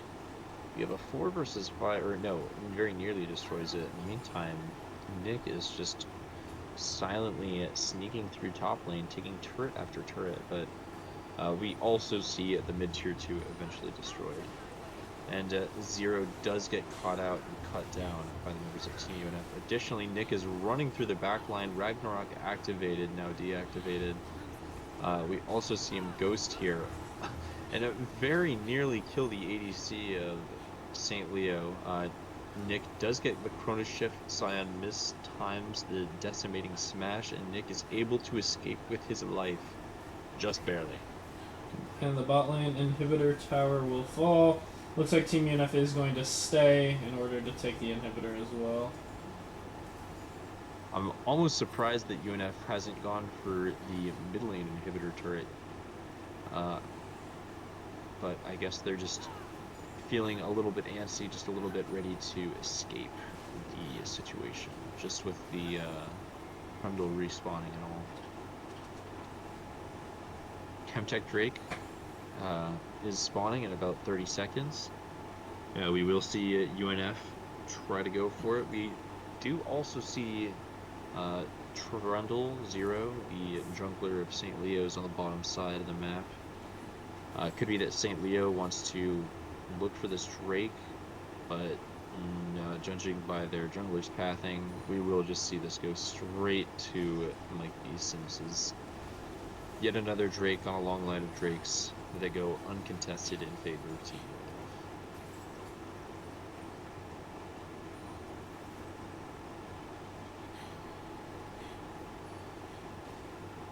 UNF. Amber Dragon plays a very cheeky Zillion, just running a 1v3 into the enemy team without any backup at all, with really no purpose other than to time warp someone and then run away, giggling. It's a very silly sight to see. Once again, we see the Scion time warp, time bomb, rooted under turret, takes no damage. They're doing it for the love of the game. Nash responds right about now, and it looks like Team UNF will be looking for that. I expect the game to end shortly after it's taken. This really is like how they like to play many of their games. It makes me almost wonder if they'd end their games earlier. Baron still spawned at 20 minutes, as it did just a season ago. Nick is currently sort of caught out, sort of in a very bad position, but St. Leo just doesn't want to look for such a monster. Yeah, even 1v5. I think he's more so just zoning the rest of them off. They kind of know they can't walk up. And she does. Amber Dragon does get caught out, goes down to the subjugate of the Trundle, but luckily she has her chrono shift and isn't out permanently. And Zero is caught by 3 members of Team UNF. Forgets that he's chasing the one member of UNF that can come back after death and stay back, unlike the Scion. We do see Team UNF look for the tier 3 turret in the top lane, actually bypass it to go straight after the Scion, but the minions managed to clean it up. This looks like the push to end for Team UNF, but St. Leo is actually defending it quite a bit better than they normally do. I think with only one member of their team down right now, and he was killed before the push really happened, all 5 members of St. Leo are here and available to defend and respond to UNF. And we do see Nick caught out here. He does pop the Ragnarok, and he just doesn't have the damage to kill someone before all 5 members of St. Leo kill him. Now, UNF does have 4 members alive, and all 4 of those members have Baron buff. Additionally, all 3 inhibitors are down, though the bot inhib is respawning shortly. A little less than a minute here, probably only 1 or 2 more waves going to have the double inhib minions. But can UNF finish this game out with only 4 of their members alive? They almost managed to kill the jungler, St. Leo Zero, but he gets away with barely any health at all. Between the Vhagar and the Scion, the wave clear of St. Leo is pretty solid. And the single target damage of the Kaisa is strong enough to deal with those inhib minions. That being said, Baron minions are very hard to take out, and with 3 double inhib minion Baron buffed waves, the minions are managing to get to the tower little bit by little bit.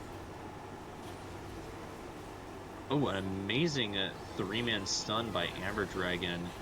Mike Beeston takes it as his opportunity to invade, or engage rather, and at this point Nick has respawned and is back in the fight. We see the Scion go down and the Trundle go down on the side of St. Leo, and shortly after the Kaisa does fall.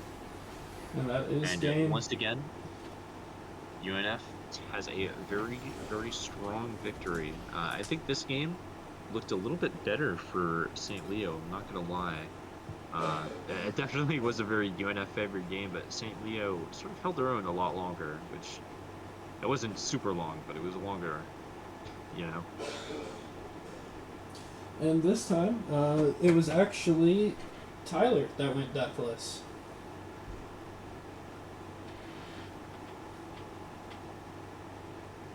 Well, he did definitely have the opportunity to at the previous game. I'm glad he got it out this game.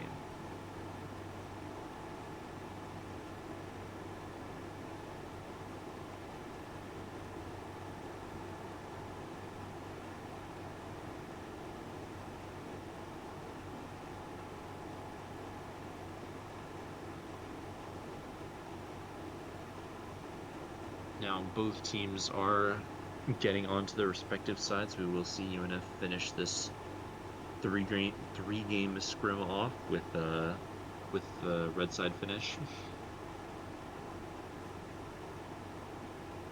I wouldn't be surprised if we saw the same 6 bans we have been seeing the past 2 games when this draft does come up. Do you think you should say R-string again? Is that what incited the draft last time, or Possibly. will it just happen? I mean, it'll probably just happen, but they're always all a lot of moving parts.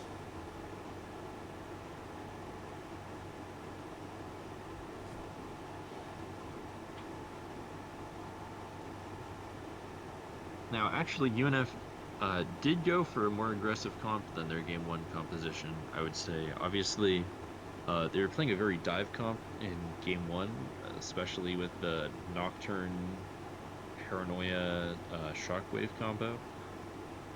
But their Game 2 felt like a far more direct dive comp. It's less of a click R on someone and more of a right click on someone, kind of a front-to-back dive. And I do think they found it to be a little bit more difficult, so they might reel it back and go for something closer to a pick comp this 3rd game. I would love to see them run another front-to-back dive, just because I think that they... I find it hard to say they struggled with it, but they definitely found it harder than their 1st game. So I would like to see them pull another one out. I don't know if they have another one on the burner, but we shall see as this draft comes around.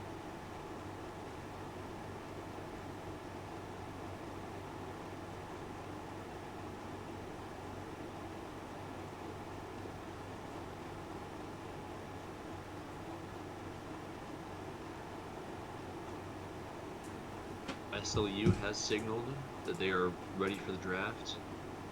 We'll see if UNF responds shortly after.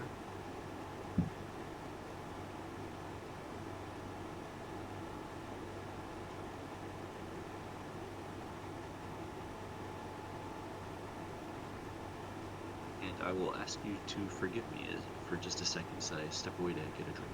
No, you are fine. We will just be waiting for the draft.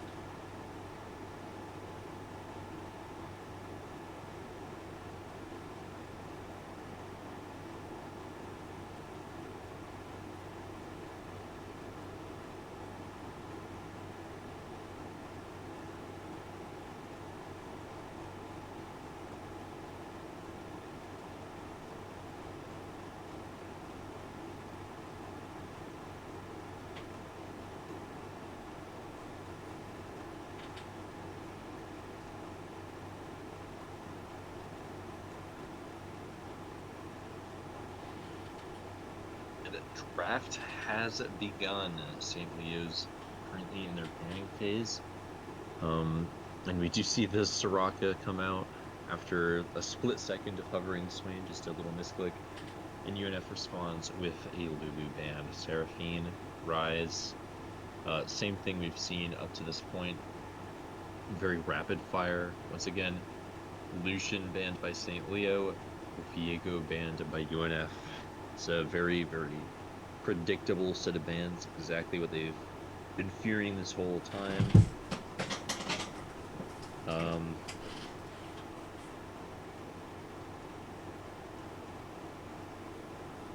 We are beginning the actual draft and part of the draft phase now. Caitlin pulled out on the side of St. Leo, or at least hovered, and yeah, locked in. Yeah, locked in. Very interesting. Obviously, Caitlin is a very a lane bully, kind of the premier lane bully that isn't Lucian. So St. Leo is electing to go for a bit of a stronger bot lane, see if they can nullify the effect of Nom a little bit.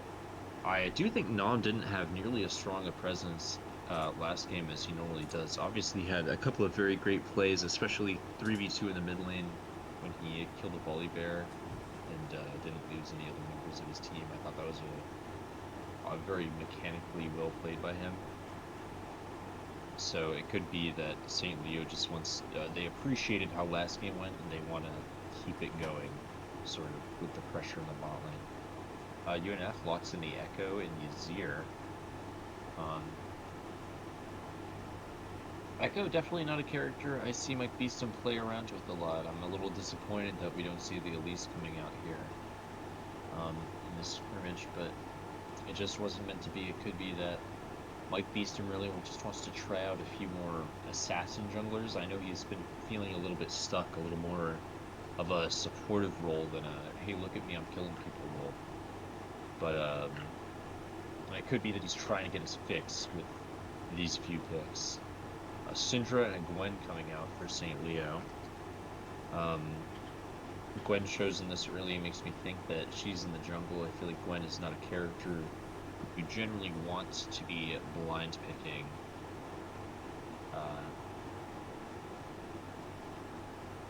And UNF seems a little unsure as well. They're really taking their time with this third and final pick. And we see a Corki come out. Nom does play Corki. It will be quite a treat to see such a high damage character on this guy. Zero has been playing a bit of Gwen lately. Definitely one of his more frequent, recently played characters. So I do think this Gwen will be in the jungle for a multitude of reasons.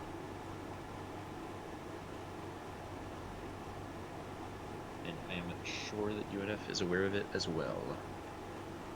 We see a Lux ban come out for UNF, really trying to make their opponent's bot lane as weak as they can, and a Lowy ban on the side of St. Leo, fearing Nyx Lowy quite a lot. I'm curious if that is indicative of what Tree wants to play, or maybe Tree's just not as comfortable into that character as he is into most others.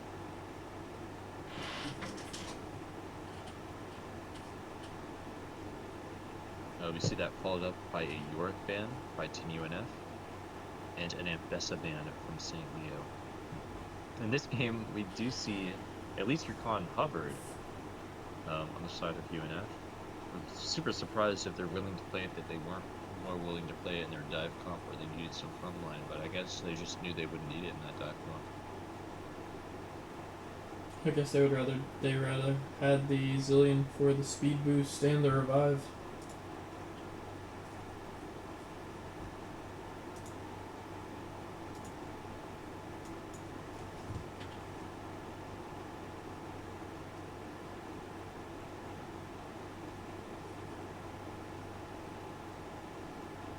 We do see Cho'Gath come out here from St. Leo. I was predicting it, but I didn't say it out loud. I should have said it out loud. It would have made me look so cool. And the final pick for St. Leo is their support. It's less possible, I guess, for me to guess what, just because she plays so many, or Flint plays so many different characters. It's really hard to say, but we will see them play.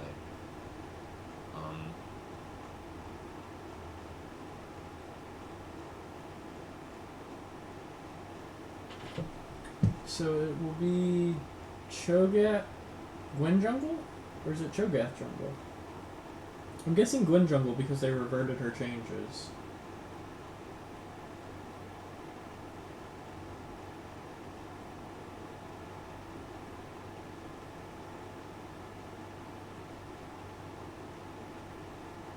Nick will lock into Cassante.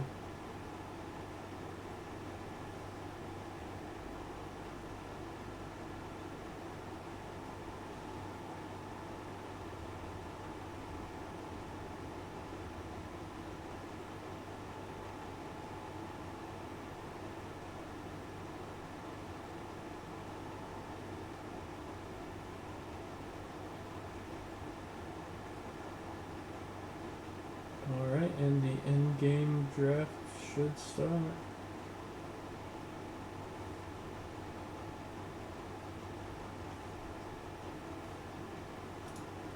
That's good. I will switch this now.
Alright, and now we begin this spectator delay.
Is your mic on, Phil?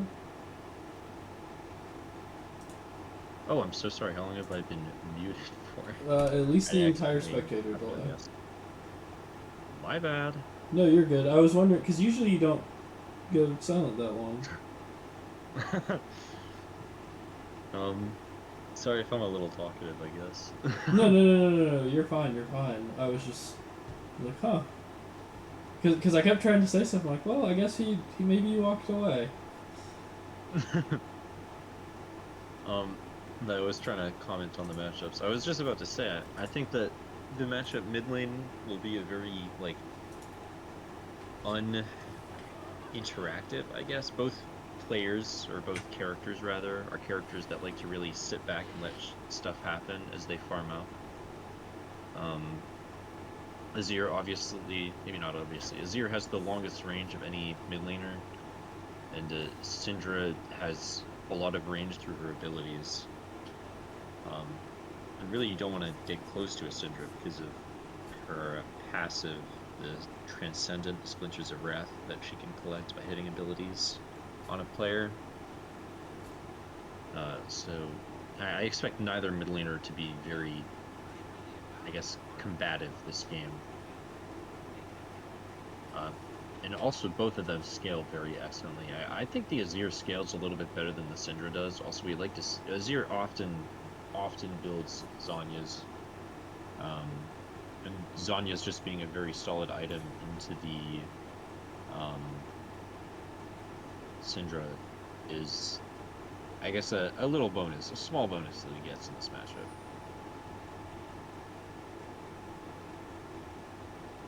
feel like there's a bit of opportunity here for St. Leo to catch Jack Frost out, just knowing he is in that mid-bush. I would not mind seeing the Cho'Gath lurk over just by the Baron Pit and try and catch him out. It's just a little something to do while you wait for the wave to get there, but they will not be forcing an early fight.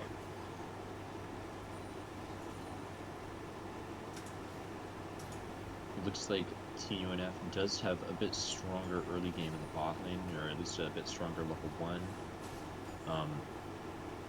St. Leo is respecting them super heavily, just giving up prio, feeling comfortable to sit back and let stuff happen around them. It's definitely very interesting that they give up prio like that, considering they are playing Caitlyn Millia. And then Yeah, even in Rakan, like a 2 ranged characters versus a ranged and melee is usually you'd want to see the 2 ranged characters play aggressively. And then that was actually a pretty disastrous trade for True 24 in the top lane, with Nick just kind of walking up and pummeling him, forced him to use both of his potions this early in. Cassante, very well renowned for being one of the best tank killers in the game, especially strong against HP stackers, which Cho'Gath is well known for being. It could be WC324 go for an assassin Cho'Gath, but I think that Cassante is also very strong into that. And it's just because he has the Grasp rune, I expect he will be going for a tankier Cho'Gath build. Both junglers are clearing downwards. The Mike Beeston is considerably healthier than Zero. Gwen, not as common in the jungle as she used to be, but certainly still able to clear. She actually has a faster clear speed than Mike Beeston. I think that's a sign that Zero is really aware of how to play this Gwen character in the jungle. And it kind of makes me excited to see it played out. Well, like I said, they did rework, or they reverted all the changes they did to Gwen, putting her back in her state from earlier this year when she was significantly stronger in the jungle. Oh, is that so? I thought they had reverted everything except for like the jungle stuff. Like her jungle damage, or her damage against jungle monsters wasn't changed, but I guess I didn't read the patch notes super thoroughly on that. I just kind of read that overview. The Gwen is coming top lane. It looks like Nick does have a ward and is aware of the Gwen's presence. He will not be getting caught out here. Mike Beeston has come bot, does hit the Time Winder on Batman, but goes no further than that. And in the end, he does go further. He flashes in, hits the phase dive, hits the Time Winder, on Flint at least. He kind of flashes for nothing, kind of overstays. Really just absolutely into his tempo. If I'm being honest, this Echo is about to be really behind this Gwen, which is not something we really want to be. Obviously, he was looking really quite hard for a kill, but he just didn't get it. He's just so behind because of it. We did have a little trade in the mid lane, effectively just turning into a trade of the flashes. Both mid laners are incredibly low, and I think that Syndra will have a pretty strong advantage once she hits level 6, just because Unleashed Power is such a strong single target damage source, and I think she'll be hitting level 6 after these few minions, possibly looking for a kill on Jack Frost here. I think if we do see her hit the QE, that we will see Jack Frost going down. Obviously, Amber Dragon is here to assist him, but at the moment she's kind of just taking XP.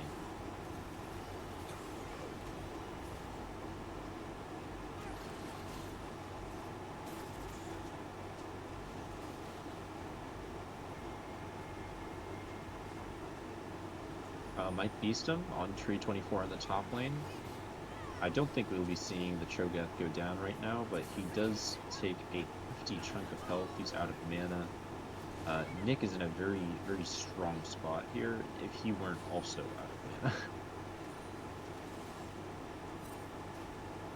and a little skirmish is happening in the bot river. We see 3-on-3, both bot laners and a jungler from St. Leo, both bot laners and the mid laner for UNF. Mike Beeston gets here a little bit late, and the Syndra gets here a little bit late. In the end, Gwen backs out, keeping up her very good tempo. She's 10 CS ahead of the Echo, which isn't a lot right now, but I think we're going to really start to see that add up over the course of this game. It is clear that Zero has a strong awareness of how to pilot Gwen. At the very least, stronger than Mike Beeston has on the Echo. And you do see UNF go for the earliest dragon in these few games that we've seen them play. I really like them going for this, honestly. However, it does get seen by a control ward. I think there is potential for St. Leo to stop this, but it looks like the Gwen is just taking the opportunity to get a little bit more ahead of the Echo instead of contesting the Drake, which I do not like. I think that this Drake was really, really contestable for St. Leo. I think between the Syndra and the Caitlyn and the Gwen, they have a lot of strong fighters who are really able to catch someone out and then just turn the fight that way, or maybe not turn the fight, but win the fight that way. And I think Mike Beeston is behind enough that they could go for that sort of thing. I don't know. It might have been worth it for Zero to just take the jungle of Mike Beeston there, because he just gets so far ahead, taking 2 of his camps away from him and then also having all of his camps up. So unless Michael is able to answer with a counter jungle of his own, he could get put pretty seriously behind here. It also does look like Zero is able to very effectively turn this into a grub take. Now UNF is not going to let this stand. UNF is moving in to counter these grubs, and I'm expecting to see Zero go down here. Obviously, Gwen does have her needlework up. Mike Beeston does use his Chrono Break. Is that also the name of Zillion's ult? I just realized that. Do Echo and Zillion have the same names for their ults? No, one's I'll talk Chrono about that later. Shift. Oh, true. Okay.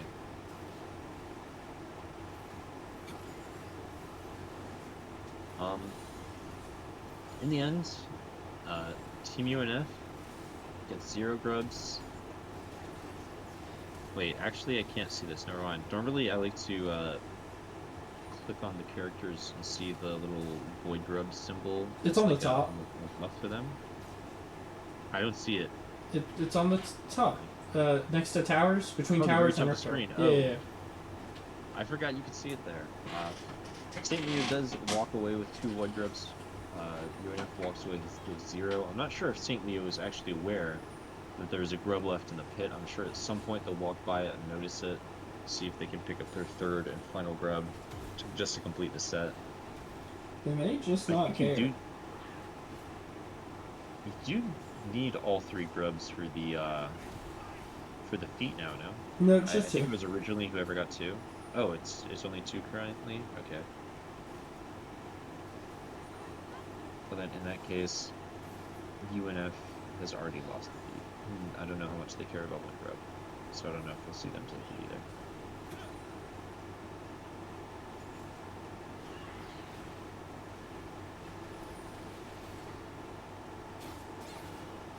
The next significant objective is still quite far away. Mike Beeston is looking for a gank in the bot lane. He's spotted by a ward. He probably won't be getting anything here. Batman is already half health, quite low on mana. He does have his ace in the hole up, but I don't think anyone in UNF is really going to be susceptible to that. Zero does pop the needlework, but doesn't manage to really catch anyone with it. Additionally, also pops the ghost. A lot of resources invested by this Gwen, especially since the Drake is just about 2 minutes away. To get nothing in return for it, it's got to be a really hard hit. It looks like Mike Beeston is going for a tower dive on Batman. He does manage to get it. Amber Dragon pops the quickness and gets a very nice CC on all 3 members. of St. Leo. However, Zero at this point is really quite a monster. She's a lot stronger than really everyone else in the lobby. Gwen is just a character that is able to get quite strong quite quickly. And Amber Dragon is cut down by the ace in the hole shot from Caitlyn. Probably should have died a little bit sooner than she did. Giving the ADC that all that gold is never really what you want to do, but it probably wasn't a consideration of hers at the time. And now at this point, St. Leo is quite a bit ahead. 2,000 gold lead. I think this is even further ahead than they got last game. Last game, they had like a 300 gold lead at some point. So I'd say St. Leo really has a chance of winning this game if UNF doesn't pull it together. It looks like Nick has noticed that the Void Grove is still up here in the top lane. Cassante, actually, once Cassante goes all out, he has some very incredible jungle damage, or damage on jungle monsters. I think he's really able to clear nicely with his ult. Obviously not viable enough for him to be a jungler, but it's something worth noting, I guess. He does not elect to ult the grub, or fire the grub, but he does get it in the end. Now the second Drake, an Infernal Drake, has been started. Zero decides to engage on the bot lane of Team UNF, perhaps a little bit overzealous, 2v1. She's not quite strong enough for that yet. Nam is flashed upon by OTR, the Syndra, the mid laner of St. Leo, and cut down, killed. Out of the fight, Amber Dragon misses her grand entrance and is killed once again by the Syndra. OTR is sitting on a very low health, but I don't think Jack Frost is going to be able to win the 3v1 once the Caitlyn gets here. And it looks like after this skirmish, UNF is down 2 members and another 600 gold. Really just quite well played. And it seems like St. Leo is very proud of their Milio there.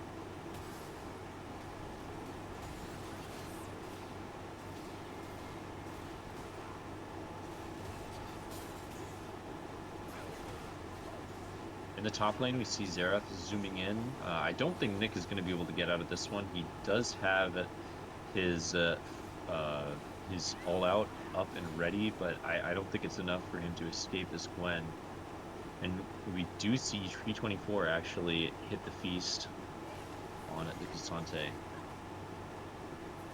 Because Gwen was top lane, it's sort of a trigger for UNF to start the Infernal Drake. Gwen started zooming down, got distracted by the Scuttle Crab, and it looks like this Drake will just be going over to Team UNF. It could be that Syndra ends up looking for something, but in the end, she doesn't.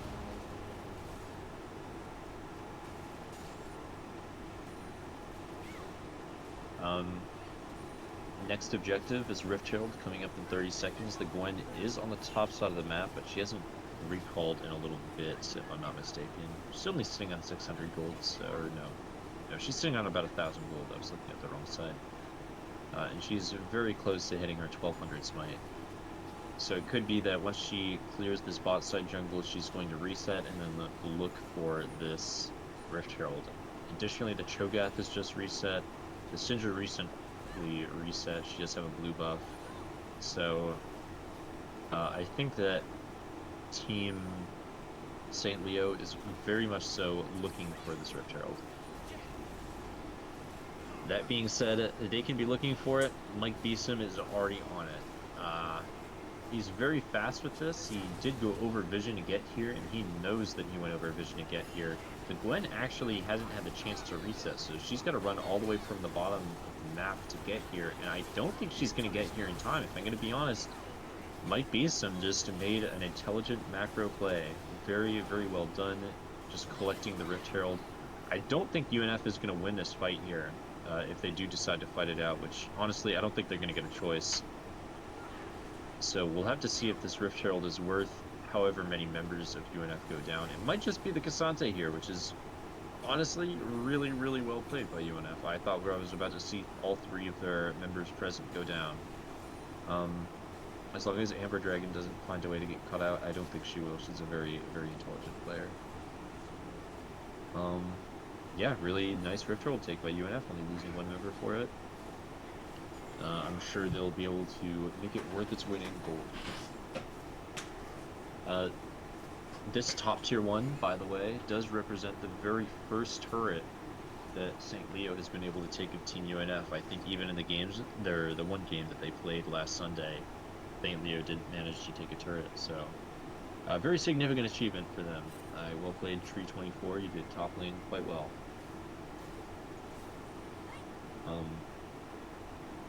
And UNF has responded by taking the tier 1 on the bottom side of the map. I think this is also the first time we have seen St. Leo win feats. They did win the feat of warfare and feat of taking the tower first. I don't know that one as well.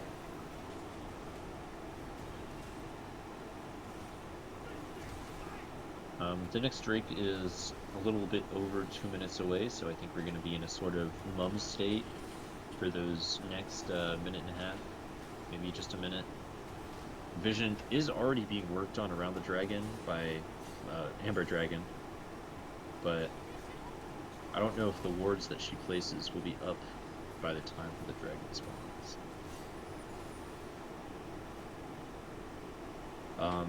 With the tier 1 being down in bot lane, Jack Frost does have the ability to get more prio than OTR does. And we do see a collapse being looked for on Xerath here, or no, Zero. But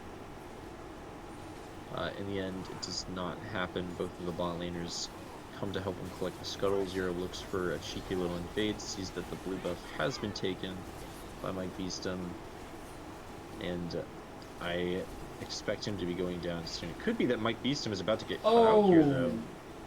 The Syndra getting the triple stun there. But Tyler shows up, is able to clean up. And Team UNF should be able to leave. You're way ahead of me, okay. Oh, yeah, I'm at 1840. Okay. I just jumped up to 1848, 1849. 1850, 1851. 1851, 1853. Okay, I think okay, yeah. It's like a second off. I'm about the same as you. I'm so sorry about that. But I haven't been calling behind like the whole game. Probably have, that's okay.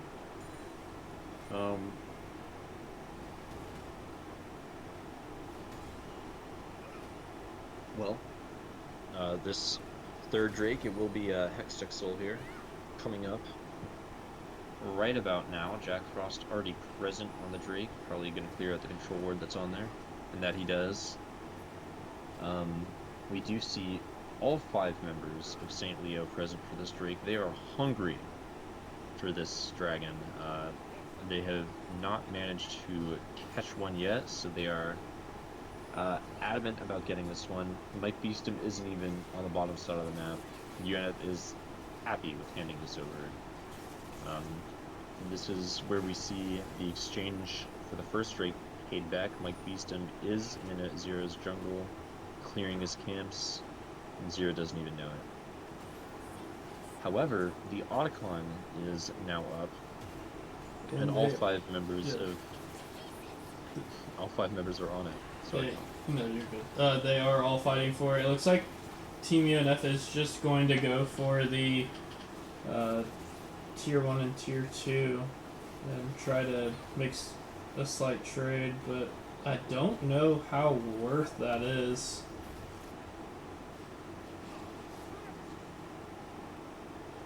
I would argue that Otacon is the second most important objective in the game. I think the only thing more worth taking than an Otacon is an Elder Drake.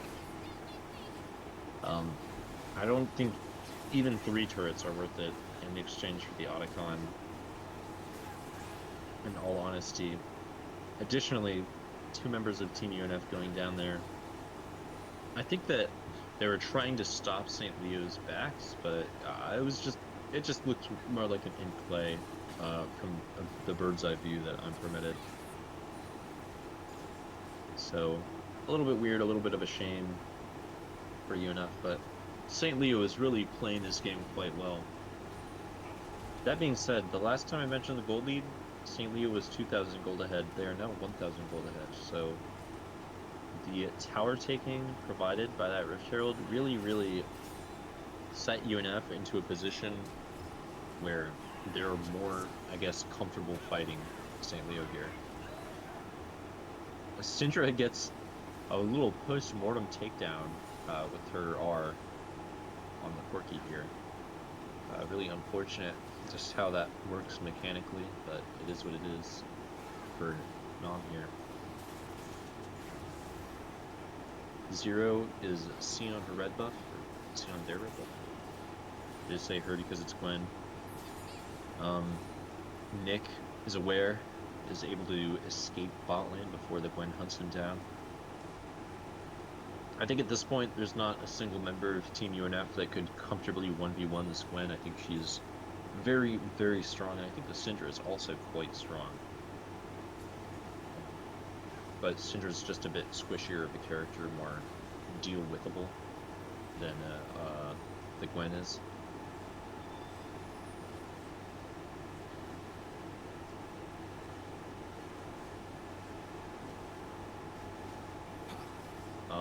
Baron, 2 minutes away. I think that St. Leo is doing better every single game because the past 2 Baron takes have really felt like it was over for them. But at this point, I don't know if taking Baron would be enough to clear them out. But Jack Frost is caught out in top lane. He does barely manage to catch out Zero as well. Really just masterful positioning, masterful mechanics, and masterful gameplay by Tyler on the Azir. Quite well done by him. Yeah, he is incredibly behind this Syndra though. He is still not quite at 2 items while this Syndra is at 2.5. So it is quite problematic considering how important it is for items to get that Azir to scale. He is only, or I say only, he is a bit over 2,000 gold behind. I was actually looking at the gold graphs before. Nam is about 4,000 gold ahead of his opponent, maybe a little bit less. And Mike Beeston, surprisingly, is about on par with the Gwen. I think he was behind in CS in the early game, but at this point he's really managed to swing it around and start just power farming to the point where he and Gwen are on sort of a similar level, despite his sort of kill disadvantage, I guess. Whatever the opposite of elite is what he has.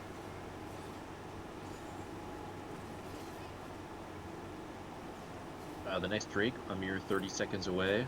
Team UNF is very aggressively setting up vision. St. Leo has absolutely no vision on the Drake. There is 2 wards on the bottom side of the map for them, even. They do get a little eye peeking in, and UNF is aware of that eye peeking in. We have a proper 5 versus 5 team fight happening right now. We do see Amber Dragon go in with the quickness, charms quite a few members, and the Grand Entrance finds 2 players. We do see the support for Team UNF going down. We see the jungler for Team UNF going down. Zero is caught out. Nom looks for something, just doesn't have the damage, is just pinged by Cho'Gath's Heartsteel, and Cho'Gath still has the Feast for the Dragon, very smart to save it. I don't know if it was necessary to save for the Drake, but I think it's nice to just have that security of a smite built into your team. I'd say that's just a very unfortunate fight there for Team UNF. Could have gone quite a bit better than it did, but I guess their conscience isn't as good as team fighting as their opponents. And I think that also with the Azir, it requires a lot more setup than what they normally play. I think Azir is a character that requires intelligence in pre-planning a lot more than in the moment. Obviously, mechanics are incredibly important on the character, but Azir is very hard to play. So you want to give yourself as much leeway as possible and sort of play a pokier fight. And I feel like UNF tried to play that like a front to back, and they really just weren't able to play like a front to back into the Gwen. I think Gwen just shreds the front line so hard that you have to play that a lot more slowly than they did. Baron is up. UNF setting up vision for it. They do clear the Rift Scuttler. They have complete awareness of where their opponents are. Mike Beeston is playing with fate right here. 3v1. Does not engage, and it does look like they're playing this fight a little bit more slowly. I think the fight for that 4th Drake was a real wake-up call in terms of their power. Both teams are pretty equivalent on gold, but this time around we see Cassante shoving bot lane. UNF benefits even more from the slow fight. If they just want to drag this out as much as possible, well, it looks like they won't even be fighting. Cassante still hasn't TP'd. 2 players are shoving mid. It looks like they're giving up Baron in exchange for possibly 2 turrets here. I don't think it's a bad decision, honestly. I think with Baron, what you're looking to do is to take turrets. And if UNF can take an equivalent or greater amount of turrets and then they just rely on the defensive strengths of their comp, I don't think that's a terrible decision to make. Especially if Nick manages to catch this bot tier 2 without dying. Now, I don't think he will catch it without dying. I think we're about to see the end of Nick, the Cassante player here. Actually needed to teleport out instantly, and he may have been able to escape. Yeah, unfortunately... Mike Beeston and Jack Frost come by to save him, and this... Mike Beeston does go down at the hands of Zero. Nom cuts Zero down, but dies shortly after. And what initially looks like just one player of UNF getting caught out turns into all 5 members of Team UNF getting aced, absolutely destroyed by their opponents. Sorry, go ahead. Sorry, I was gonna say, if St. Leo realizes and they all go top lane, they could just end the game. They may not realize that, though, and try to just stabilize and push lanes out. I definitely think they're going for that more stabilization thing. I don't know as much if they'd gone straight top lane, if they could have ended. I think at this point in the game, the death timers are a little bit on the low enough that UNF can respawn in time to defend. That being said, UNF got 3 turrets and an inhibitor, I think. So you would really hope to see at least that much come out for a Baron take into an ace. Presently, we have seen 2 turrets taken, both tier 1s, by members of St. Leo. And if they don't group up, they could find it hard to take more. We see all 5 members congregating towards the bottom side. Syndra seems to be lurking a little bit more towards the mid. And UNF is a lot more spread out, with the Azir taking over the top lane, just because he has his teleport up. Hextech Drake is spawning in about a minute. And we do see several members of both teams reset in preparation.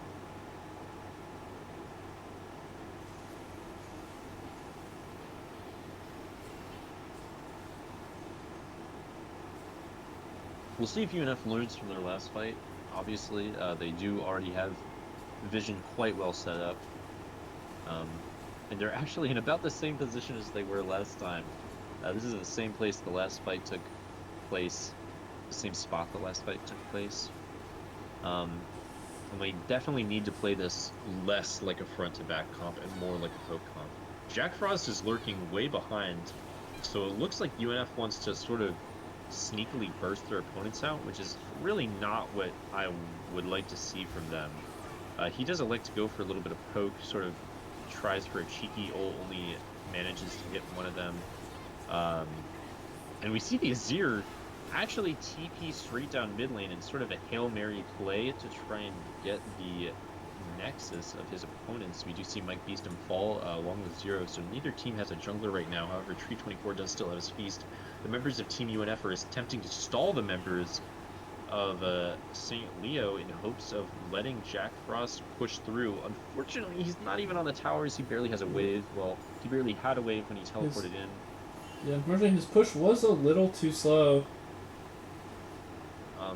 However, he does manage to catch out Flint, the support of St. Leo, and I think this is an insane play that might result in Team UNF taking Drake.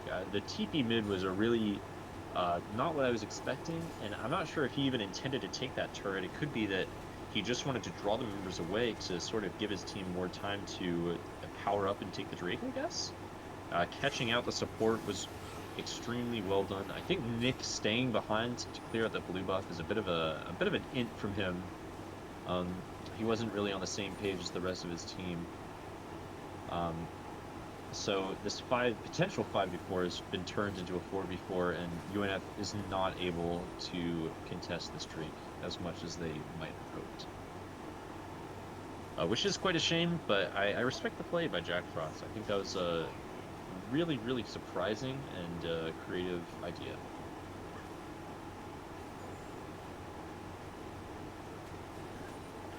In addition, we do already have the mid lane pre-pushed in, so UNF could be looking for something here. I don't think they're strong enough to just take a head-on fight without the Baron buff available to them. Baron is spawning in a minute, and we do see every champion in the lobby congregated on the top side. It looks like we might see another 5 versus 5 fight. We just do see a little bit of poke coming out here, which again makes me very happy. It's what I want to see from UNF, is a bit of poke coming out.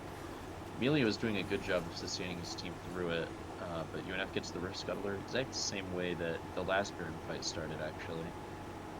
And in the end of the last Baron fight, UNF just sort of gave up Baron. It looks like that's what we'll be seeing again here. As Mike Beeston is sprinting down the mid lane, UNF is just extending this game as much as they can. They say, we don't care how far behind we are. I guess they just believe they have better scaling than their opponents, which isn't necessarily true. Between the Cho'Gath, the Gwen, and the Syndra, I think that St. Leo has significantly better scaling than UNF, but Corki and UNF is Zero really are trying to very extend the game. strong. Okay, I wasn't sure. I thought Corki was stronger early than late. No. Corki's one of the best scaling ADCs in the game. Okay, that's quite awesome to know.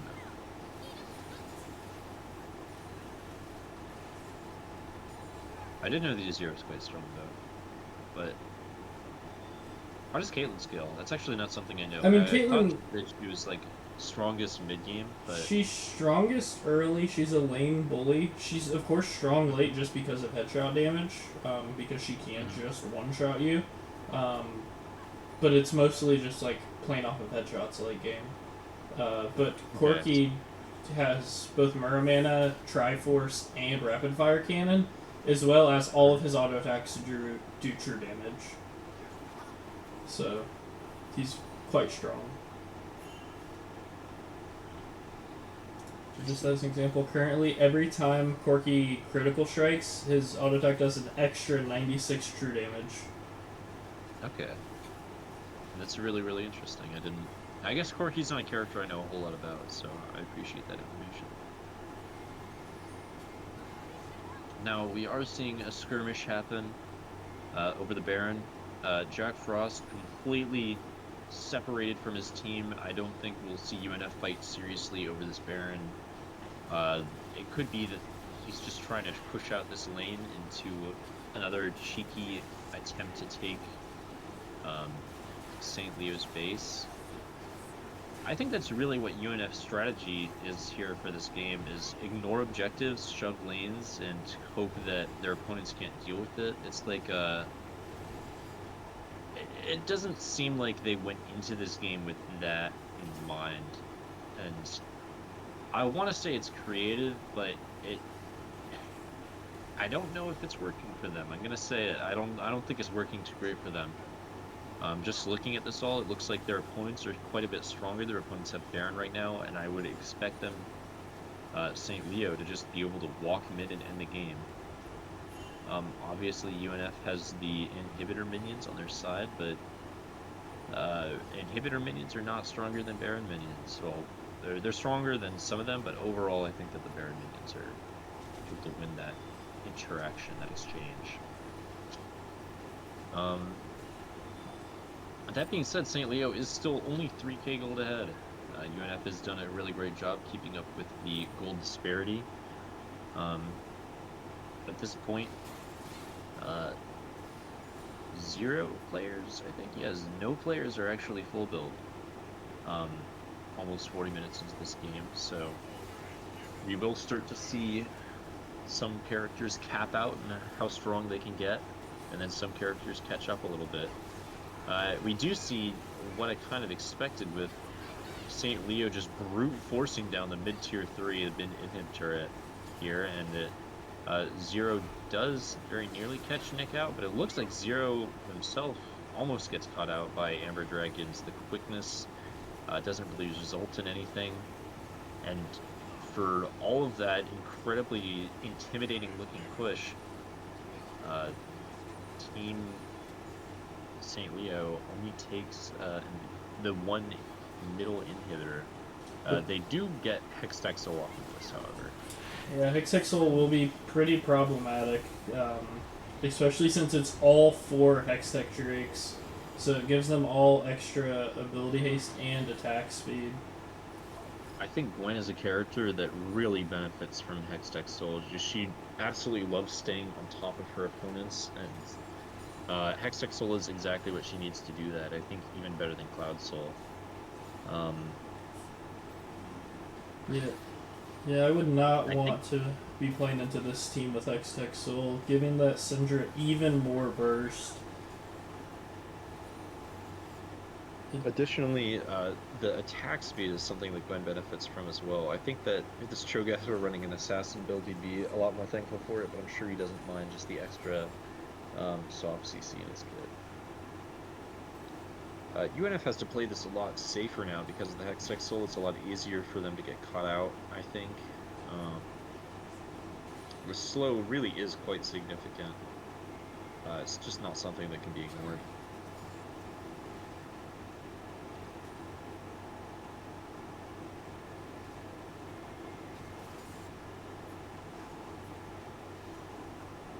Now it looks like UNF is trying to catch up the Cho'Gath in the bot lane. All 5 members are currently walking towards the Cho'Gath, but we'll only see 3 of them get on him initially. Cho'Gath is a character with an outrageous amount of health at this point, so it gives St. Leo a lot of time to do whatever they want while UNF is down there. And it looks like what they want is shoving straight down mid lane. UNF does manage to clean it up, get the kill, and Nick is left clearing out the wave. So UNF does have the opportunity to take a 4 versus 5 against their opponents, but it looks like St. Leo has recognized that and backs away without getting a lick of tower damage. So UNF does successfully take 1 kill unpunished. Not bad. Baron is about 2 minutes away. The next Drake is about 4 minutes away. Nothing will really come from this 1 kill. UNF has the opportunity to get a little bit more map control, try to take advantage of the fact that their opponents are down a member to shove lanes and sort of set themselves up for the setup for Baron. It's like a multi-step process, really getting ready. Mike Beeston is forced to use his chrono shift and is just caught out by the unleashed power of the Syndra. Really, Syndra R just does so much damage, especially when she has her full Transcendent stacks or Switches of Wrath stacks, which Syndra does have right now. And it also has an outrageously low cooldown, 44 seconds this late into the game. That's it's shorter than Mike Beeston's death timer by a pretty hefty margin. So I think this Syndra, as soon as she hits her Q on someone, will be able to just take them out, especially if it's someone like Nom, like Jack Frost. Even like Amber Dragon might be able to fall to that. Now we are looking at the final fight. We do see Amber Dragon hit and engage onto the Syndra. Nom is not able to follow up on it, and it looks like the Nexus just gets brute forced down by the members of St. Leo, and in the end, these scrims originally looked very favorable for Team UNF, but St. Leo was really able to learn from their first 2 games and stomp the 3rd game pretty confidently. Maybe not stomp, but I'd say they won confidently. They were ahead the whole game, and UNF really didn't look like they had a chance to get back in it. I think that St. Leo played that incredibly well, and maybe UNF could have thought through that a little bit better. Their 1 fight on Drake really, I hope, opened their eyes to how they should have been playing their composition. I think they're sort of how they shifted in the end to try to take pot shots at towers. I don't think that was the best idea. I like that they were trying to go for something, but I hope that they learned that that's not what they need to be going for. So yeah, it looks like Nick will be giving the interview tonight. I hope you have a wonderful time with that, Jared. Oh, I'm doing the Um, interview? Okay. I assume because you're the one streaming that you're doing the interview. I mean, I can just join, and you can... All right, I'd be happy to do it. Alright. Let's head on over. I yeah. will head on over. Give me 1 second, let me get over there.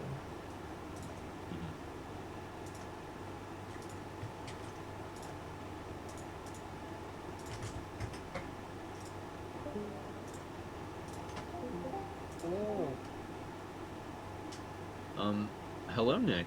I will be Hi. having the pleasure of getting to interview you today. Definitely my first time doing it. How did you feel during the games today? First question. Oh, they were so fun. These people are so nice. So it was fun to play against them. It was a lot of good games. I think you had like a really strong showing. Really, all 3 games. You seemed like you performed really well, especially the second game. I think your Olaf pick was really quite smart. It worked really well into their matchup, despite it being the first pick, which was really surprising to me. It felt like you were like on the perfect character for what they were playing. How did you and your team prepare for today's matchup, I guess? We got a lot of time to study their roster at Gatorland, so we kind of knew what they were going to play already. And the Olaf specifically is something that their jungler plays a lot. So we were like, when we get blue side, we're locking in Olaf, and someone's playing. I was like, okay, I guess I'm playing Olaf, which I played a couple times, so it wasn't too bad. But yeah, I mean, we got a lot of time to analyze it in our Gatorland, so I guess we just kind of looked back on it and kind of strategized from it. I think you guys were really like, just because you were so like confidently ahead the first 2 games, I was really surprised that you lost that 3rd game. I feel like you really didn't realize how strong the Gwen was, and especially on the 4th Drake fight, you really must have been eye-opening when you guys just got rolled over. What do you feel like was what kind of lost you that game? Why do you think you lost that 3rd Well, game? we were trying a lot of things out the 3rd game. We already knew that Cassante was not going to do anything, but I was trying to get more practice on him for this weekend. And we were trying Echo out too. But yeah, no, that Gwen was strong. And the Syndra was strong too. That was scary. Yeah, at the end she really felt quite dominant. But yeah, I mean, yeah, we were really just trying to step out 3rd game. Because usually we just go wombo and just kind of go crazy mode. But we were trying some stuff out. So it wasn't like that heartbreaking. They played a great game though, I'm not gonna lie. They kicked our butts. Great game. But I think during that 3rd game, you guys like, once you realized you weren't that much stronger than them in the team fight, you were like so significantly weaker, it seemed like you guys started kind of giving objectives and then like scattering to shove lanes and try and take turrets. Was that like an intentional choice? Was that something you talked about? 100%. We were like, we're not going to win any fights, you got to push the waves out and try to get turrets and just try to How get did you money feel that back went? somehow. I think it went really well. You think that was a good idea? Yeah, we had like 7 turrets to 2 or something. Or maybe like 6. But I think it was really good. Like, I got a lot of gold, but I mean, I'm on Cassante, so I don't really know like how important the gold was on me. But like, I think it was like a really smart thing that we did, but we just couldn't recover. I think they were just too strong by that point. But I think it was like a good practice for when we are losing. Like, what if we played like a real comp that we thought about for more than like 2 seconds, I think it would have been a lot more advantageous, like with the same things that we were doing. Like, I think if we had like a really hard carry like person to do with their team, then because like no one on our team really does like a crap ton of damage. I mean, Quirky does, but like not really. So it was Do you kind think that? Sorry. Do you think that you would have swapped the Cassante out for something else? Like, when you were drafting, did you feel like you were looking at your team and you felt like you didn't have a lot of damage? And you said you chose the Cassante largely for practice. Do you think that you would have like changed that? I guess come next Saturday, I think is when your PC comes. I think the There's no Cassante is like not necessarily the problem. I mean, I guess like yeah. I mean, when we locked Cassante in, I think it was the last pick. I was like, I'm not gonna do anything. To be honest, like the Millia's gonna kick me away. Cinder's like, but we're balling, I guess. Like, I mean, in retrospect, like someone like I don't even know, like anyone else would have probably been better because I had a lot of time on my own in that game, and if I played someone like maybe York or whatever, like I feel like I could have gotten, but I don't know. It was fine. I don't really play that many like super hard carry characters. Maybe like Mordekaiser would have been pretty good, but I don't know. It was fine. I'm surprised that I was personally surprised to have seen Amber Dragon on the Rakan. Was that like you were trying stuff out for the third game? You were like trying her out on a character she doesn't necessarily play? Okay, I was really I thought while you guys were drafting for the second game, I thought the Rakan would have gone really nicely with what you had. Or actually, it might have been the first game. Well, the first game we were going to. Yeah, it was the first game. Yeah. I mean, I felt like you didn't have a lot of frontline that first game. Like your only frontliner was realistically the Nocturne. So the idea I guess for the comp was is like wanting that. we're like gonna blow him up or we're done. That's like the whole idea. So yeah, frontline. So Nico's just better at that than Rakan. Yeah, frontline doesn't really matter like too much because if they're not dead by the time we're dead, then